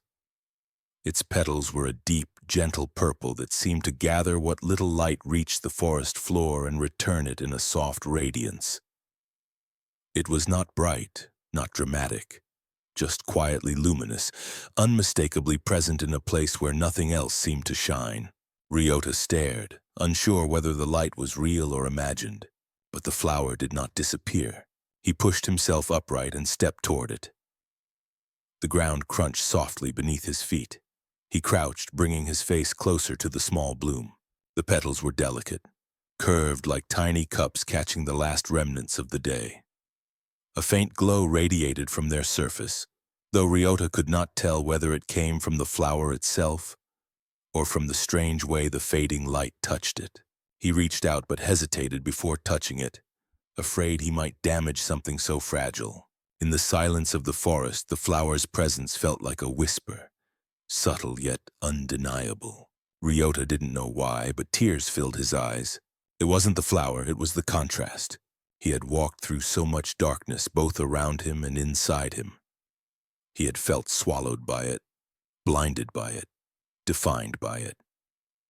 And yet here, in the deepest part of the forest, in a place where light should not exist at all, something small and gentle was blooming, something unafraid of the dark, something that had chosen to live even here. The tears slid down his face, warm against the cool air. He spoke softly to the flower, though he wasn't sure why. "How can you grow here? There's hardly any light." Of course, the flower didn't answer, but the forest did. It answered with a sudden stillness, a pause so deep that Ryota felt it inside his bones. Then a breeze stirred above, moving through the branches in a slow wave. The sound was soft, almost like the trees exhaling. In that moment, something opened inside him. He understood. The flower didn't grow because the forest was bright. It grew because something inside it sought the light anyway. Even a small amount, even a thread, even a single ray. And that was enough. The realization washed through him like a warm tide. "You don't need much light," he whispered. "Just enough to remind you that you can still bloom." The words felt true, so true that they warmed his chest. He crouched beside the flower for a long time. His breathing slowed. The weight in his chest eased, not gone, but softened. He realized that the darkness in his life had not been the enemy. It had simply been the environment he had wandered into. A place where growth felt impossible. A place where he had forgotten his own capacity to bloom. But this flower, this quiet, glowing flower, reminded him that even in shadow, life can move toward light. He whispered, "Maybe I can too." The thought felt fragile, but it didn't frighten him. He sat on the ground, leaning against the cedar tree. The flower stayed at his side, its gentle glow steady and calm. Ryota watched it until his breathing matched the rhythm of the forest. He realized something else then, something deeper. The flower did not fight the darkness. It did not try to be a sun. It did not demand the forest change. It simply found a way to be itself. Soft, small, quiet, alive. Ryota felt a deep tenderness open within him. Tenderness for the flower, but also for himself. He had judged his sadness harshly. He had believed that darkness made him weak. But maybe it simply made him human. Maybe softness was not a failure. Maybe quiet hope was a victory. The forest around him shifted slightly as the wind changed direction. Light dimmed further, but the flower still shone. That was the final lesson he needed. He whispered, "Even a little light matters." His hand hovered above the petals, still careful not to touch. He breathed gently, letting the truth settle inside him. The darkness in his life might not disappear overnight. The burdens might not lift immediately. The road ahead might still feel uncertain. But if one small flower could glow in a place like this, then surely he could carry a small light inside himself too. He placed a hand on his chest. "I still have light," he murmured. "It's small, but it's real." The forest seemed to breathe with him. He sat there until the sky outside the canopy grew darker still, until dusk colored the edges of the world. Then he rose slowly, feeling steadier than he had in months. Before leaving, he bowed to the flower. "Thank you," he whispered, "for reminding me." He stepped back onto the faint path through the trees. The forest was still dim, still vast, still full of shadows, but Ryota felt something shift. The darkness was no longer empty. The darkness held a light, a small light, his light. He walked deeper into the evening, guided not by brightness, but by a quiet glow inside his own chest. A glow that said, "You can still bloom. Even here. Even now. Even in the deepest forest." Not all of life is darkness. The deeper Ryota walked into the quiet evening, the more he felt the forest shifting around him. It was no longer a place that swallowed light. It was no longer a mirror of his sadness. Instead, it felt like a place that held him gently, as if the ancient trees understood his burden and had been waiting for him to let it soften. He paused at a cluster of tall cedars and leaned against one of them. His breath came slow and even. The small glow he had discovered inside himself still flickered quietly, like a tiny lantern he had finally dared to ignite. He whispered to himself, "This forest is not only shadow." His voice felt different now, steadier, more grounded. He lifted his head and looked around. Where earlier he had seen only darkness, he now noticed subtle shades of green layered in the dimness. Little patches of light rested on moss. The shapes of ferns curled softly near the ground. A faint shimmer of moisture clung to each leaf. The forest had not changed. Only his way of seeing had. Ryota walked on. The path, or the hint of one, sloped upward until he reached a clearing. It was not a large one, just a small circle where the trees opened slightly, allowing a stretch of sky to reveal itself overhead. Twilight rested gently on the branches, bathing the clearing in muted lavender. He sat on a low stone near the edge and listened. The forest, which felt silent earlier, now pulsed with soft sounds. The distant murmur of a creek, the whisper of branches moving in the wind, the delicate crackle of small creatures rustling through leaves. Each sound reminded him that the world continued even when he felt stuck. Life moved, breathed, grew. Everything around him spoke in a language he had forgotten how to hear. He let his shoulders relax. It had been so long since he'd felt his body uncoil. For months he had carried himself as if bracing for an invisible blow. But here, in this quiet space, he felt something loosening. The purple flower had awakened a new awareness in him, a simple truth he had forgotten. Darkness is real, but it is never all that exists. He leaned back and let that truth sink into him fully. For so long, he had believed that life was shaped only by pain. He had convinced himself that he was the kind of person things didn't work out for, that he was destined to carry heaviness while others carried joy. When moments of beauty appeared, he dismissed them as accidents. When light touched him, he assumed it wouldn't last. When something good happened, he tensed, waiting for it to be taken away. His heart had learned to wear darkness like clothing. But in this forest, the small purple flower had reminded him of something that felt almost shocking. Light continues even in the deepest places. It does not erase the dark. It does not fix everything, but it persists. Quietly, softly, faithfully. Ryota's eyes grew warm again, but this time the tears were different. They didn't feel heavy. They felt cleansing, like rain falling gently onto long, dry soil. He wiped his face with the back of his hand and took a deep breath. He remembered moments of brightness from his life, small ones he had overlooked, the way his younger sister used to run to him with muddy hands, smiling as if the world belonged to her. The nights when his mother hummed old lullabies in the kitchen while stirring warm soup. The brief, surprising mornings when he woke feeling light for no clear reason, as though the sun had risen inside him. The laughter he once shared with a friend under falling cherry blossoms. These memories had been buried beneath sadness, but not lost. They rose now, glowing softly like the purple flower in the forest. Ryota whispered, "There was light then too." A breeze brushed across his face, lifting the hair near his temples.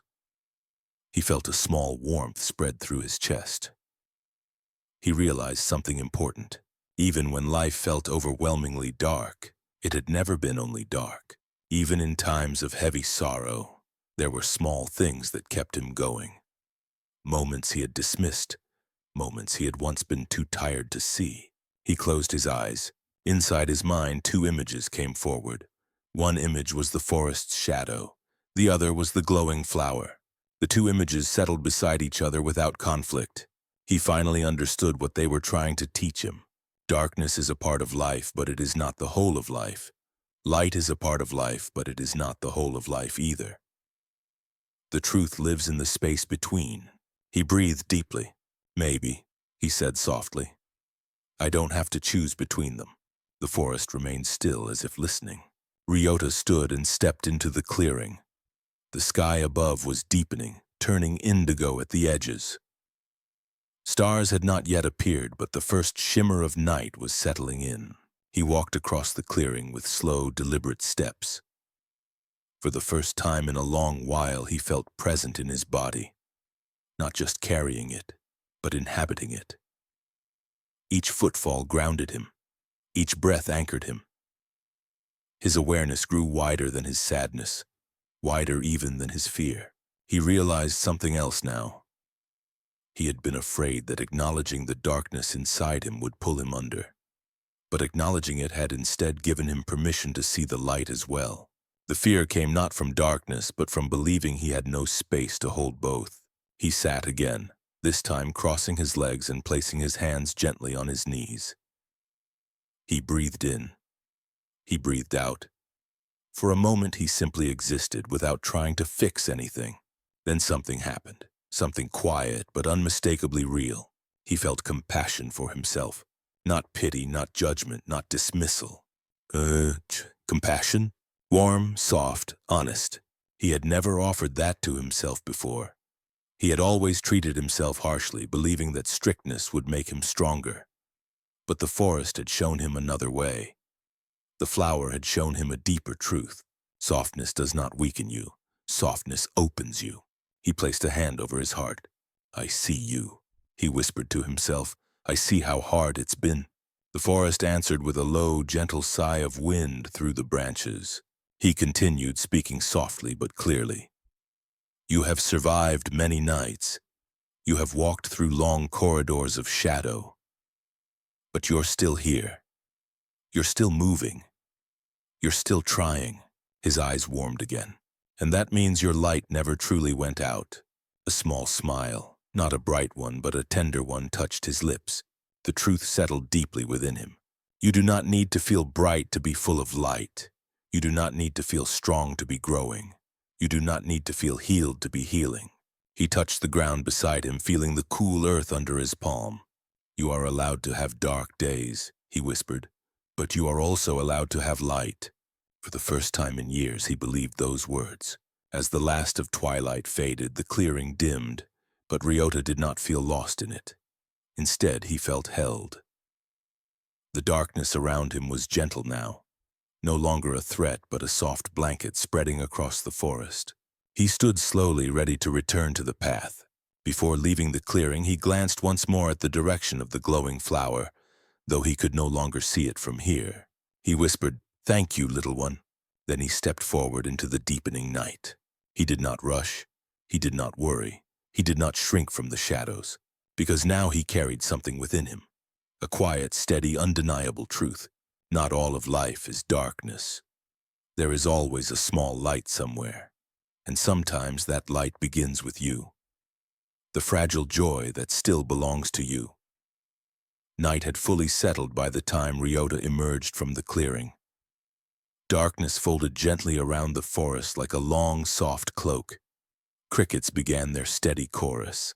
Leaves whispered overhead, brushing one another with ancient familiarity. The air had turned cool, carrying with it the scent of damp soil and the faint sweetness of night-blooming plants. Ryota walked slowly, each step careful but unhurried. Something inside him had shifted, not in a dramatic way, but in a way that felt tender, like a long frozen river beginning to thaw beneath the surface. He felt lighter, though not weightless. He felt warmer, though the night air was cold. Most of all, he felt porous, as if his heart had stopped holding everything in so tightly. He reached a place where the trees opened slightly, allowing a wider path to form. Moonlight filtered through the canopy, landing in soft pools on the forest floor. He stepped into one and looked down at the light touching his boots. For months he had felt swallowed by darkness, convinced it was the only thing left in him. Yet here he was, standing in a quiet shimmer of moonlight. The forest hadn't removed the darkness, but it had made room for something else to stand beside it. Something small, something soft, something bright. Something, a fragile joy. He breathed out slowly, his chest rising and falling with a rhythm he hadn't felt in a long time. He whispered to himself, "This feeling, I thought I lost it forever." He didn't speak loudly. He didn't need to. The forest listened the way forests always listen, with stillness, with patience, with acceptance. He kept walking until he found a fallen tree covered in thick moss. The trunk was wide enough to sit comfortably. He lowered himself onto it, feeling the cool cushion beneath him. The night around him was quiet, but not silent. There was a hum in the air, not loud but soothing. An undercurrent of life moving unseen through roots and leaves and branches. It reminded him that the world had its own pulse, its own breath, its own way of holding sadness and joy together without collapsing. Ryota tilted his head back and looked up at the sky. Between the branches, stars appeared. Tiny, flickering points of light scattered across the darkness. Each one fragile, each one far away. Yet together they filled the sky with quiet radiance. His heart tightened with a strange, gentle ache. For a long time he had chased after joy that felt bright, overwhelming, permanent. He had believed that anything smaller than that didn't count. He whispered, I didn't know joy could be quiet. The forest breeze brushed his face in response. I thought joy had to be big, he continued, or else it wasn't real. He closed his eyes and let his breath settle. But tonight joy was not big. It was not loud. It was not a burst of laughter or a sudden wave of excitement. It was something much more delicate. It was the memory of the purple flower, the warmth of his own breath, the warmth of the hand he placed over his heart, the way his sadness had softened instead of disappearing. It was the truth that he was still capable of feeling something gentle. He opened his eyes again. The stars shimmered above him, unaffected by distance or darkness. A thought rose within him, not heavy this time, but clear. If this small joy is all I can hold for now, then this small joy is enough. He exhaled, releasing a breath he hadn't realized he'd been holding. A rustling sound emerged from the nearby bushes. Ryota stiffened slightly, then relaxed when a small animal, a fox, slender and curious, stepped cautiously into view. Its fur glowed faintly under the moonlight, and its eyes shimmered with alert intelligence. The fox paused, watching him. Ryota didn't move, he simply breathed. After a moment, the fox approached the fallen tree, sniffing the air with delicate precision. It made a quiet circle at the edge of the clearing, then settled on the ground a short distance away, curling its tail around its body. Ryota watched it, mesmerized. The small creature seemed perfectly at ease. Alert but not tense, quiet but not afraid. It existed naturally in the darkness, neither fighting it nor surrendering to it. It simply belonged. Ryota whispered, "You're not frightened of the dark at all." The fox lifted its head for a moment, ears twitching, then lowered it again, resting peacefully. Ryota smiled softly. He realized that joy didn't need to be a blazing sun to warm him. A fox sitting quietly in the moonlight was enough. A flower glowing in a shadowed forest was enough. A breath that didn't hurt was enough. He placed a hand on the moss beside him. "I think I've been waiting," he said. "Waiting for something huge to change everything at once." His voice was quiet, as if speaking too loudly might disturb the delicate truth settling inside him. But life doesn't always change in big ways. Sometimes it changes like this. Slowly, softly, the way dawn changes the sky. The fox lifted its head again, as if sensing his voice. Ryota continued, "Maybe I don't need to fix everything right now. Maybe I just need to notice what's still alive in me." The forest answered with a low sigh of wind that moved through the branches like a gentle stroke across his shoulders. He closed his eyes and let the sound travel through him. For so long he had treated his sadness like an enemy. He believed the weight inside him meant he was failing. He believed his lack of joy meant he had lost something important forever. But here in the forest, surrounded by shadows and moonlight, he understood something new. Sadness was not a sign of failure. It was a sign of being alive. It was a sign of feeling deeply. It was a sign that he needed kindness, not judgment. He opened his eyes. The fox was still there, quiet and at ease. Ryota whispered, "Thank you for staying." He wasn't speaking only to the fox. He was speaking to the fragile joy inside him too. The joy that had not abandoned him, even when everything felt dark. The joy that lived quietly beneath the sorrow, waiting for him to notice. He placed both hands over his chest and breathed in. He felt warmth rise, slow, gentle, real. He breathed out, and the warmth settled deeper. He realized then that he did not need to feel joyful every moment to be whole. He did not need to feel light all the time to feel alive. He did not need to be free from sadness to be worthy of happiness. He only needed to remember that joy, no matter how small, was still joy. A fragile joy, a tender joy, a quiet joy. But joy all the same. And it belonged to him. He stood from the fallen log. The fox rose too, watching him with bright eyes. For a moment, man and animal shared the same quiet breath. Then the fox slipped away into the deeper shadows, its movement graceful and silent. Ryota didn't feel abandoned. He felt blessed, because now he understood. Joy will come and go. Sadness will come and go. Light will return. Darkness will return. And through it all, he would remain. He stepped back onto the forest path, guided by the soft glow in his chest. The darkness around him felt softer now, no longer a void, but a landscape that held meaning. He whispered into the night, "Thank you for reminding me I am still alive." And the forest, vast and patient, seemed to whisper back, "Even small lights matter." With that truth held gently inside him, Ryota walked toward the faint horizon, ready for whatever dawn would bring. Chapter 7. Bamboo, the river, and the journey of becoming a conversation. Beside the night water, night had fallen gently across the landscape, leaving the world washed in silver light. The moon hung high and full, casting a quiet glow over the river that wound its way between the fields. The water shimmered with soft reflections like threads of light woven through dark fabric. On the riverbank sat a man named Haru. He had traveled far, though not in the way most people travel. His journey had been inward, long, winding, filled with questions he didn't yet know how to answer. He sat with his knees pulled close, his arms resting loosely around them. The night air wrapped around him like cool silk. The sounds of the world felt distant but soothing. The whisper of reeds, the gentle hum of insects, the rhythmic pulse of water moving across stones.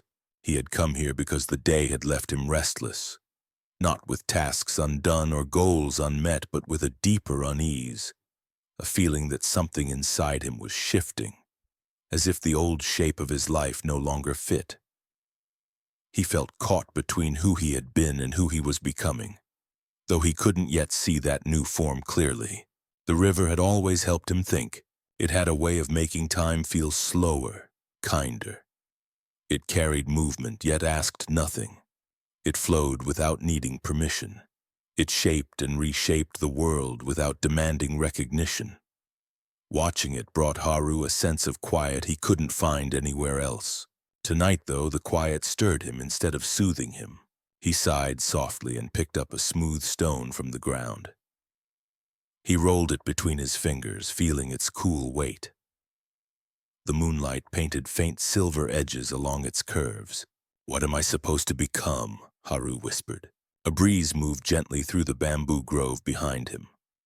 The tall stalks swayed gracefully, touching one another with a soft rustling sound, an elegant whisper that seemed almost like a response.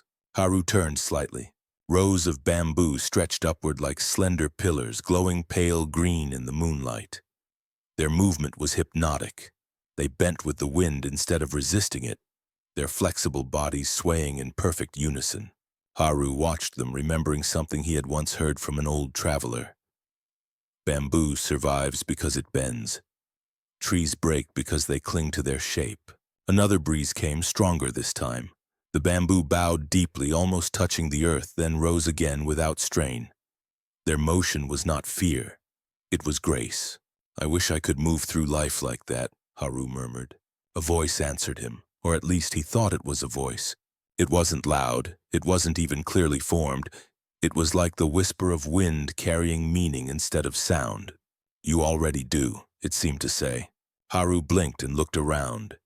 He was alone. Only the river and the bamboo kept him company, but the sense of presence remained, subtle yet unmistakable. He breathed slowly and closed his eyes, letting the night expand around him. The river flowed, the bamboo swayed, the moon watched. And in that quiet, the voice came again, still wordless, still soft, but clearer. "You do not need to force your way through life," it murmured. "Life is already carrying you." Haru opened his eyes. He stared at the bamboo, wondering if fatigue had shaped his imagination. But the more he listened, the more he felt the truth. The voice wasn't coming from the bamboo, it was coming through it.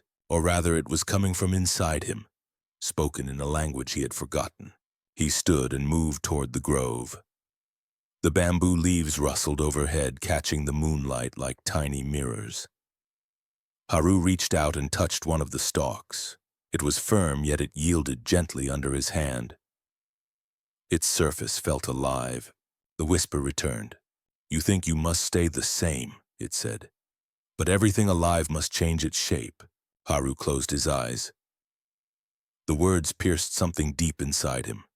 He realized how tightly he had tried to hold himself together, maintaining identities, expectations, stories about who he should be. He feared that if he changed too much, he might lose himself. He whispered, "I'm afraid." The bamboo swayed, brushing softly against each other, creating a sound like distant rain. "Of what?" the voice asked, warm and patient. Haru sank to his knees, letting his hand slide down the bamboo stalk. "I'm afraid," he said, "that if I let myself change, I'll become someone I don't recognize." The river flowed, steady and soft. "And if you do?" the voice asked. "Is that not the nature of rivers, to become something new with every mile?" Haru lifted his head. The moonlight reflected on the water, revealing currents beneath the surface that shifted constantly. The river was never the same from one moment to the next. It allowed change as naturally as breathing, but it never lost its nature. It was always a river. No matter how it shifted, no matter how many stones it met, no matter how many paths it carved. "My change does not erase you," the whisper continued. "It reveals you." Haru felt his throat tighten. For years he had believed the opposite, that change meant abandoning who he was, that letting go meant losing himself, that flowing with life meant risking mistakes he might never undo. But now, watching the river and bamboo together, he understood something deeper. It wasn't changing that frightened him. It was resisting change. It was clinging to an old identity that no longer fit. He stood again and walked closer to the river's edge. The water flowed quietly, the moon's reflection rippling with each movement. "What if I don't know who I'm becoming?" Haru asked softly. The river answered with its own movement, a steady, patient flow that needed no explanation. The whisper returned. "You do not need to know, you only need to move."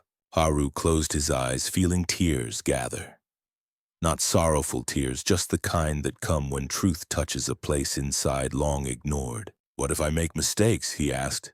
"You will," the voice said, "just as the river meets stones, but stones do not stop the river, they shape it." Haru breathed in sharply, the air cool and grounding. He looked at the bamboo again. They bent gracefully with each breeze, their shapes always shifting. Yet they stood tall in their own way, not by resisting, but by surrendering to movement. He finally understood. "Life is not asking me to be rigid," he whispered. "Life is asking me to be alive." The words felt like a release, a loosening, a softening of old fears. He sat at the riverbank once more, but this time he felt different, lighter, more open. He picked up the stone he had held earlier and studied it. The stone had been polished smooth by years of water moving around it. Had it remained rigid, resisting the current, it would have stayed sharp and brittle. But flowing water shaped it into something gentle. Maybe life was doing the same to him. He whispered to the stone, to the bamboo, to the river, and to himself. "I don't have to know who I'm becoming tonight, I just need to keep moving." The river murmured its approval. The bamboo rustled softly. The night settled around him with a sense of warmth, even in its coolness. Haru placed the stone back on the ground. He lay on his back and looked up at the wide night sky. Stars shimmered faintly, fragile but bright, scattered across the darkness like seeds waiting to grow.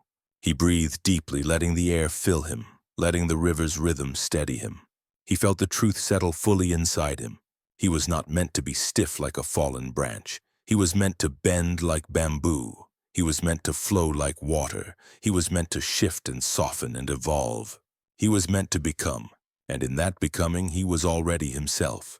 He turned his head slightly and looked at the bamboo grove again.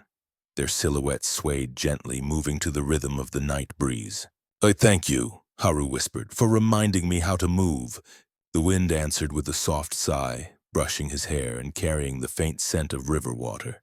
Haru closed his eyes. The world held him. The river moved, the bamboo danced, and in that simple, sacred moment he finally let himself breathe freely. He did not know where life was taking him, but he no longer feared the journey. He trusted the flow. And the flow, gentle, patient, alive, welcomed him without hesitation. "You are the flow, not the shape." The river whispered through the night as Haru sat quietly on the bank. The moon had risen higher, casting a wide silver path across the moving water. The bamboo grove behind him rustled gently, responding to the soft wind like a chorus of delicate voices. The world felt strangely alive, as if each part of nature were engaged in a conversation he was only beginning to understand. He cupped water in his hands and watched it spill through his fingers. The droplets caught the moonlight before disappearing back into the current. No matter how tightly he tried to hold the water, it always slipped away. He whispered, "You can't hold what was never meant to stay in one shape." The river seemed to agree. For years he had tried to make his life fit fixed forms, rigid expectations, unchanging identities, old promises he no longer felt connected to. He had tried to be who he once was, even when that version of himself no longer made sense. He had forced the flow of his life into containers too small, too narrow, too familiar, and because of that he had felt trapped. He picked up another stone from the riverbank. It was smooth, shaped by years of water moving across it. He rubbed his thumb along its surface. "Even stones become new shapes," he murmured. "Why not me?" A breeze brushed through the bamboo grove, bending each stalk softly. Their movement made a gentle rhythm, like the quiet heartbeats of the night. For a moment, Haru felt a tenderness rise inside him, not toward the bamboo, not toward the river, but toward himself. A tenderness he rarely allowed. He whispered, "Maybe it's okay to change." The words felt fragile but real. He looked at the water again. It never fought the places it had been. It never clung to the shapes it once held. It simply moved, from river to stream, from stream to ocean, from ocean to cloud, from cloud to rain, from rain to earth again, always changing, always flowing, always itself. He closed his eyes and let the river's rhythm enter his breath, soft in, soft out. He allowed memories to rise, the kind he usually avoided, a time when he had failed someone he loved, a time when a dream he cared about fell apart, a time when he woke feeling lost and didn't know how to move forward. Those memories surfaced like silt stirred by a passing current. He didn't push them away, he didn't drown in them. He let them move as the river moved. "Maybe I'm not meant to stay the person I was before those moments," he whispered. "Maybe I'm meant to grow into someone new." The thought felt both comforting and frightening. He had always believed that strength meant staying the same no matter what happened. But the river showed him a different kind of strength, the strength of becoming. He stood and stepped closer to the water. His reflection wavered on the surface, constantly shifting with the movement of the current. It struck him suddenly. He did not have a single solid reflection. He had a living one, a reflection that changed as he changed. He knelt beside the river, watching the rippling image with soft eyes. "Which one of these reflections is me?" he asked quietly. The river offered its answer through movement. "All of them," he interpreted, "and none of them. The Haru who lived 5 years ago was gone. The Haru who lived yesterday was also gone. The Haru who stood here tonight was new. And the Haru who would walk away from this river would be different still." He sat back and let that truth settle inside him. It didn't erase his fear, but it softened it, and softening was enough. He looked again toward the bamboo grove, their slender shapes bent deeply with the wind, bowing almost to the ground. Yet they rose again with ease. Their strength lay not in rigidity but in flexibility. They were rooted yet yielding, grounded yet free. He walked into the grove slowly, touching the nearest stalk. It bent gently under his hand but didn't break. He whispered, "You don't lose yourselves when you bend." The wind moved through the leaves again as if responding. He closed his eyes and leaned his forehead against the bamboo's cool surface. The moment felt intimate, like leaning into the shoulder of an old friend. His voice was soft. "I don't need to hold one shape for the rest of my life." A deep breath flowed into him, steady, life-filled. "And I don't need to punish myself for changing," he added. The words filled something hollow inside him. He thought of all the ways he had resisted growth, how he had tried to stay the same for the comfort of others, how he had hidden parts of himself that were transforming, how he had feared disappointing people who expected him to remain unchanged. He whispered into the night, "I've been clinging to who I used to be." The bamboo leaves brushed against one another, creating a soft, swaying melody. Haru sat down on the forest floor. The earth beneath him felt firm and grounding. The grove above him felt alive. The wind felt like breath moving through a shared body. He let his awareness settle into the quiet. He imagined the river flowing through him. He imagined the bamboo bending inside him. He imagined the moonlight softening the edges of his fears. A realization dawned, not sudden but slow like sunrise. You are not the shape, the whisper inside him said. You are the flow that takes shape. He placed a hand on his heart. He could feel it. The river-like pulse that reminded him he was alive, moving, evolving. His life did not need to fit into a single form. His identity did not need to be carved in stone. His past did not imprison him. His future did not need to be predicted. He was allowed to shift. He was allowed to grow. He was allowed to become. A small smile touched his lips. For the first time in years, he felt permission to be unsure, permission to explore, permission to not have a clear shape yet, permission to trust the flow of his own becoming. The wind softened. The bamboo stood still. The night deepened in a gentle way. Haru rose slowly and walked back toward the river.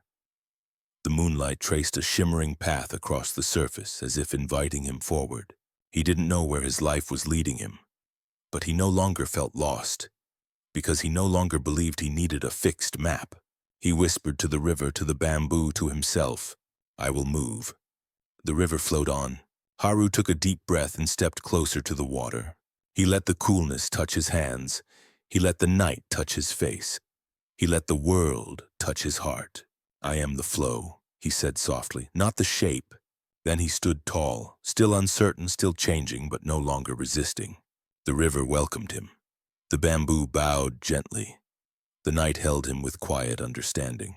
And Haru stepped into the next moment of his life, carried not by certainty but by movement, fluid, alive, and free. The art of living with change. The moon had climbed high, tracing a luminous path across the sky. Its reflection shimmered on the river like a long ribbon of silver silk. Haru stood at the water's edge, breathing slowly, feeling the cool air settle into his lungs. The river moved with quiet confidence beside him, steady and unhurried. He no longer felt like a man wrestling with life. He felt like someone listening to it. The bamboo grove whispered behind him, offering a gentle rhythm that rose and fell with the night breeze. Everything around him, river, bamboo, moonlight, seemed to speak one language, a language older than thought, a language of presence, movement, and acceptance. Haru crouched down and dipped his fingertips into the water. Ripples stretched outward, circling away from him. The moment felt like a quiet dialogue between himself and the river. He whispered, Teach me. The river didn't answer with words, it answered with movement. A cluster of leaves drifted near the surface. They floated gently, shifting as the current guided them. Sometimes they spun. Sometimes they slowed. Sometimes they glided forward. They never fought the flow. They never chose their direction. They simply allowed themselves to be carried. Haru watched them for a long time. How do I live like that? He asked softly. A breeze moved across the water, creating tiny waves that sparkled under the moonlight. The bamboo grove rustled again, soft, intimate, like someone exhaling near his ear. He closed his eyes. For years, he had believed that living meant controlling. He had tried to shape every outcome, hold on to every certainty, and plan every future step. When life shifted beneath him, he resisted. When people changed around him, he felt threatened. When he himself changed, he felt lost. He had treated change like an enemy rather than a companion. But tonight, the river revealed something different. Living was not controlling the flow. Living was learning to move with it. Haru felt the truth settling deeper inside him, as if a door he had kept locked for years was finally easing open. He stood and walked slowly along the riverbank. The ground was soft under his feet, covered with thin grass and patches of smooth stones. He felt the earth with each step, letting it anchor him even as the world around him continued its eternal movement. Change isn't the problem, he whispered. Resisting it is. He heard the bamboo behind him sway in agreement. He stopped walking and looked across the river. The opposite bank was lined with more bamboo, more reeds, more shadows. He imagined all the creatures living their quiet lives hidden from sight, the birds settling into their nests, the foxes moving through the brush, the fish gliding beneath the surface. Every living thing surrendered to change without complaint. Only humans fought it. Only humans forgot that change was the way life breathed. He sat down again, folding his legs beneath him. The night wrapped him gently, making him feel small and vast at the same time. He remembered a moment from his childhood. A teacher had once placed a cup of water on a table in front of him and asked, "What shape does water have?"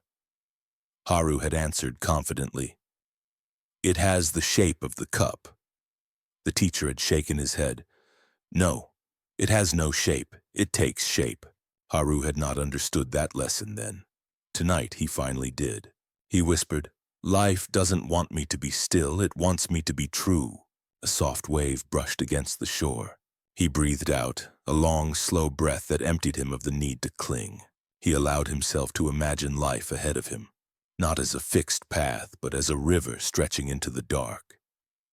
He could not see where it led. He could not predict how it would twist or turn. But he didn't need to. He only needed to move with it. He tilted his head toward the bamboo. "You bend," he said softly. "You bow. You rise again every time." The bamboo swayed. "And you don't lose yourselves in the bending," he added. He placed his hand on his chest. "Neither will I." He let the words echo inside him, felt them resonate against the steady beat of his heart. He realized the fear he carried had never been about change. It had been about losing the story he had told about himself, losing the identity he had repeated for years, losing the version of himself he had clung to because it felt safe. But he was not a story, he was not a role, he was not a shape. He was a flow, he was movement, he was evolution. He was alive. He looked up at the night sky again. Clouds drifted slowly across the moon, their edges glowing brightly. They moved without hesitation, reshaping themselves constantly, never clinging to form. He admired them, not because they were perfect, but because they were free. He whispered, "I want to live like that, soft, willing, open." Something warm spread in his chest. It wasn't excitement, it wasn't certainty, it was something gentler. Courage, perhaps, or a beginning of it. He breathed it in. He imagined himself letting go of the shapes he once believed he had to hold. Shapes of expectation, shapes of identity, shapes of fear. He imagined himself allowing life to carry him forward, trusting that whatever shape he took next would be true for that moment. Not forever, just for now. He smiled softly. He realized that living with change did not mean giving up stability. It meant finding stability in movement. It meant trusting that he could adapt, that he could learn, that he could unfold. The river made a soft sound beside him, almost like approval. He stood again and stepped closer to the water.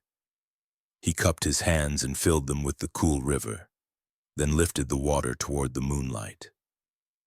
It glittered in his palms, shifting constantly, catching the light in fleeting patterns. He whispered, "I don't need to hold you still." He let the water fall back into the river. It joined the flow effortlessly, as if it had never left. He felt a deep calm wash through him. He turned to the bamboo once more. The stalks moved gracefully. Their shadows swayed along the ground like dancers bowing in slow rhythm. "You taught me more in one night," Haru whispered, "and than I learned in years." The bamboo rustled softly as if accepting his gratitude. He began walking again, following the curve of the river.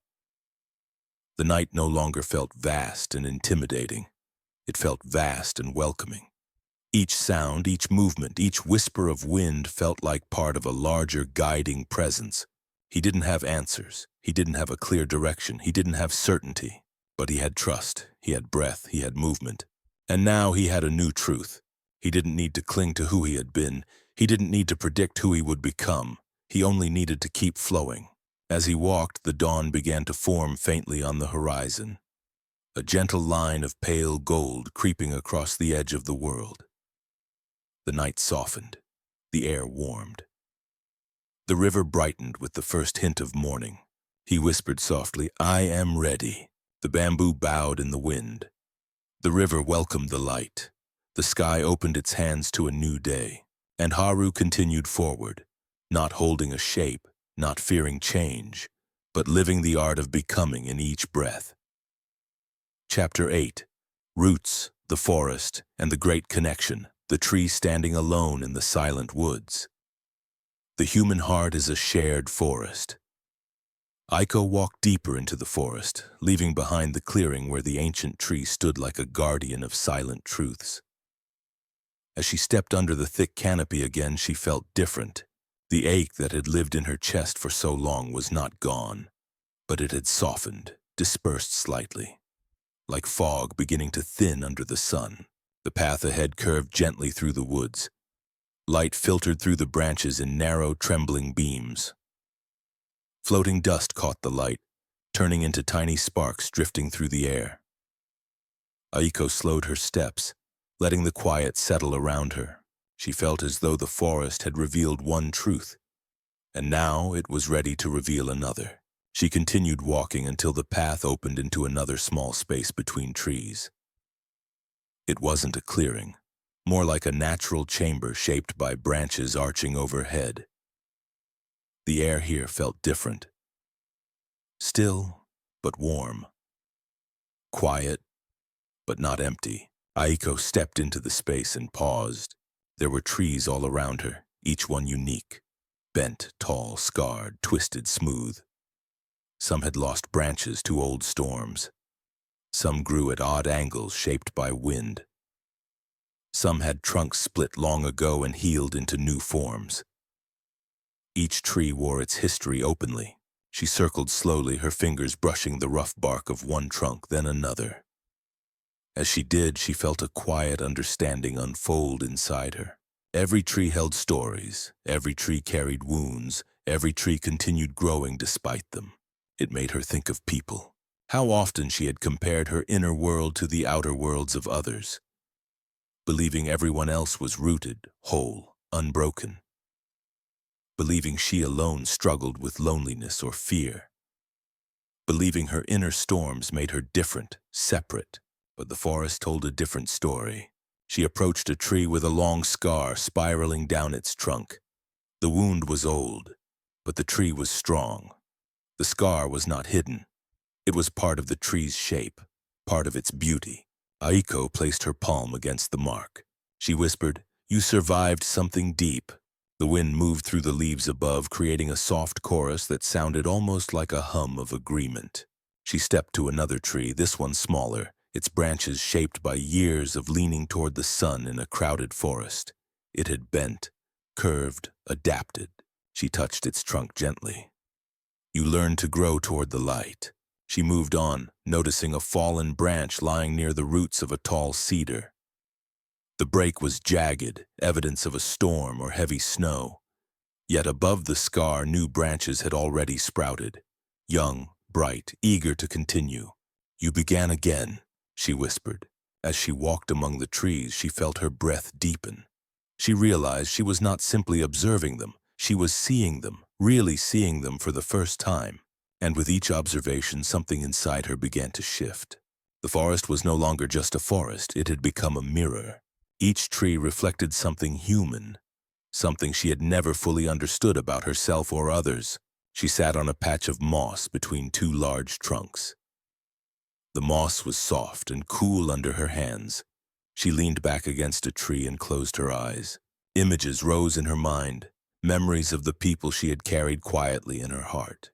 Her mother, who woke early every morning and hid her exhaustion behind warm smiles. Her friend, who laughed loudly but confessed once in a fragile moment that she didn't know how to love herself. Her neighbor, who seemed stern but left small gifts at Aiko's door during winter.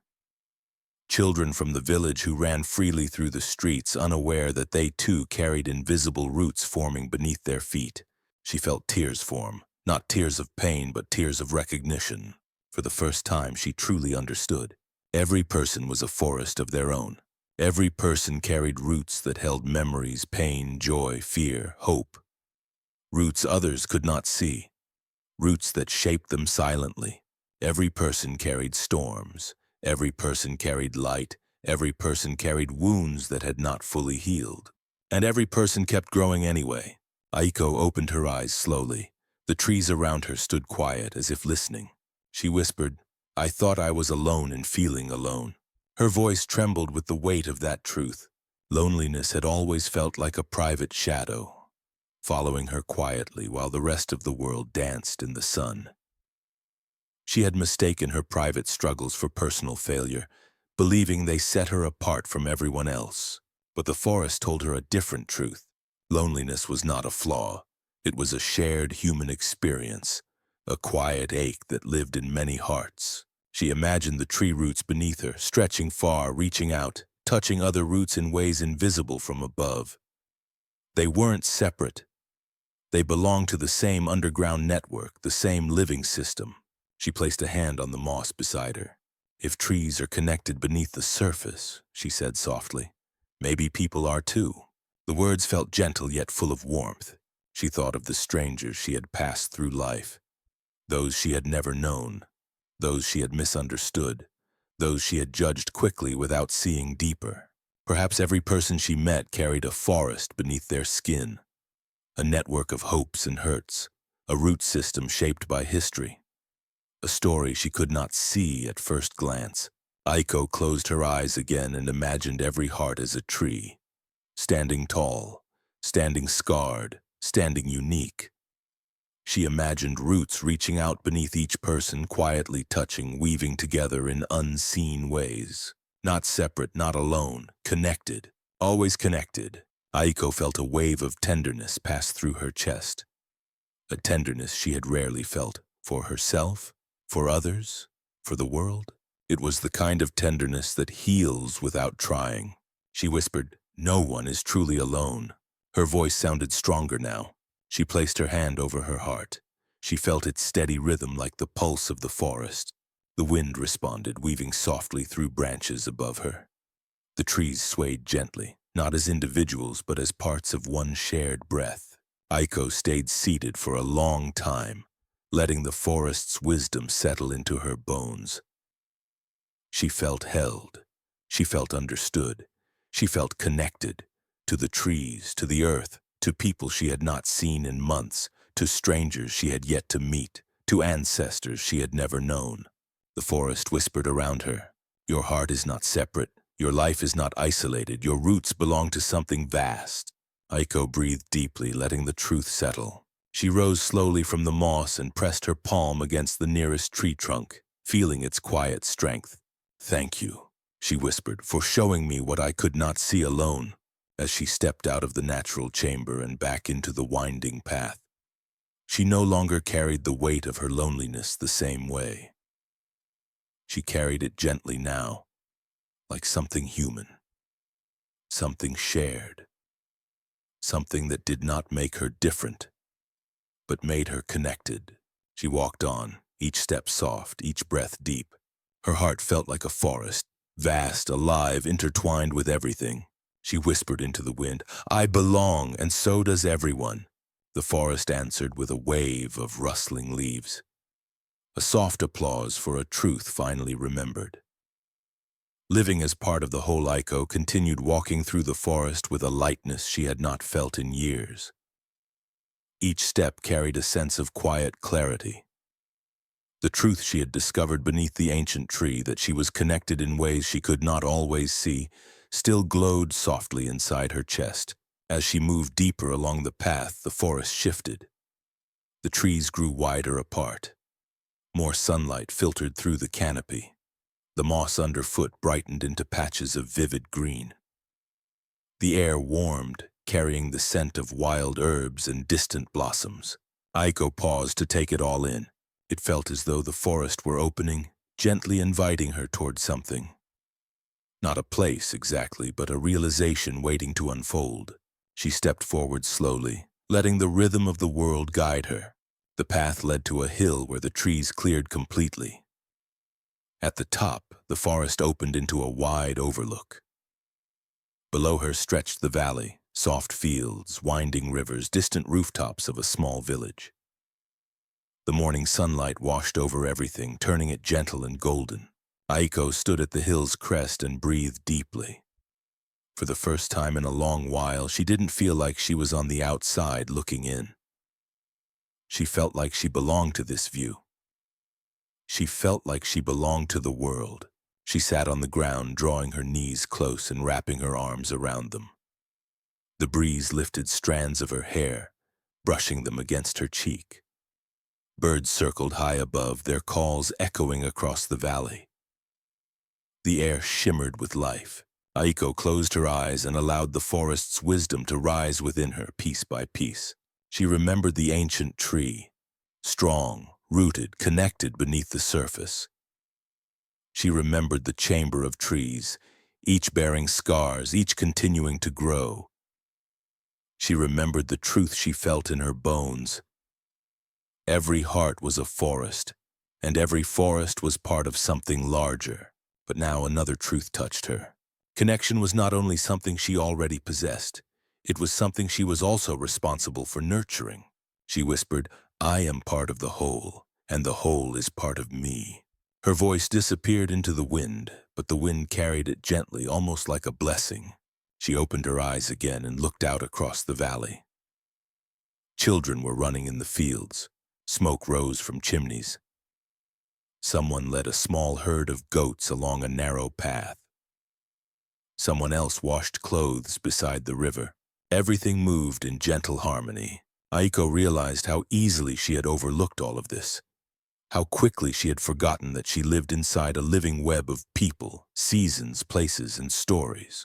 She had believed she walked through life alone, but she had never truly been separate.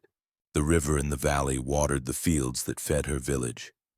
The trees in the forest held the soil that protected the river. The wind carried seeds that grew into the food she ate. People she didn't know had woven the cloth she wore. Life was a shared expression. She placed a hand on her heart. "I've been looking at myself as one small tree," she whispered. "But I am part of the entire forest." A warmth rose inside her, gentle but strong. A warmth that felt like connection itself. As she gazed across the landscape, she noticed something subtle but profound. Every living thing supported another. The trees gave shade to the moss. The moss held moisture for the earth. The earth held nutrients for the flowers. The flowers offered pollen to the bees. The bees carried life from place to place. The village thrived because the forest lived. The forest thrived because the rain fell. The rain fell because the ocean breathed, and the ocean breathed because of winds that circled the world. Everything was part of everything else. Aiko placed both hands on the ground beside her and pressed her palms into the soil. It felt cool, steady, ancient. She whispered, "I am part of this, I am supported by this, and I can support it too."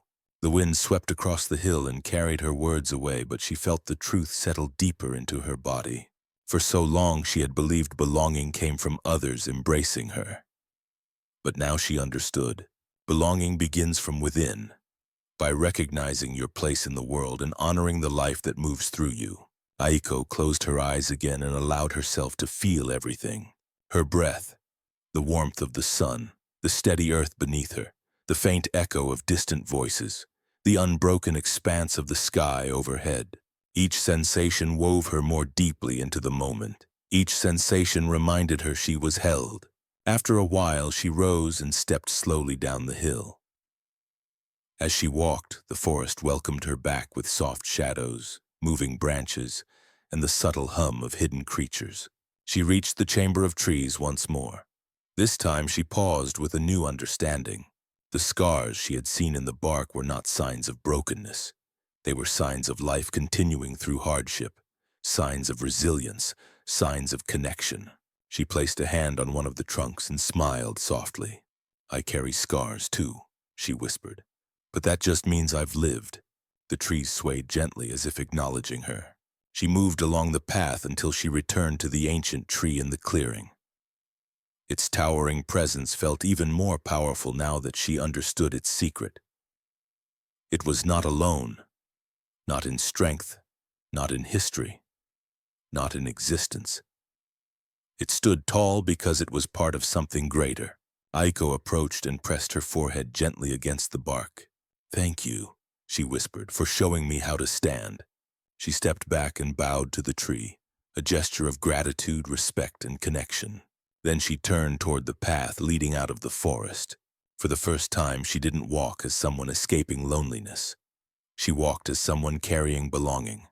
She walked as someone who understood her roots stretched farther than she had ever seen. As she moved toward the forest's edge, sunlight grew warmer. Birdsong filled the canopy. The world felt wider and more intimate at once. She whispered into the air, "I am part of everything, and everything is part of me." And the forest answered with a final, gentle rustle, a soft reminder that truth had taken root in her at last. Aiko stepped out of the woods and felt the world open before her. She no longer felt separate. She no longer felt unseen. She no longer felt alone.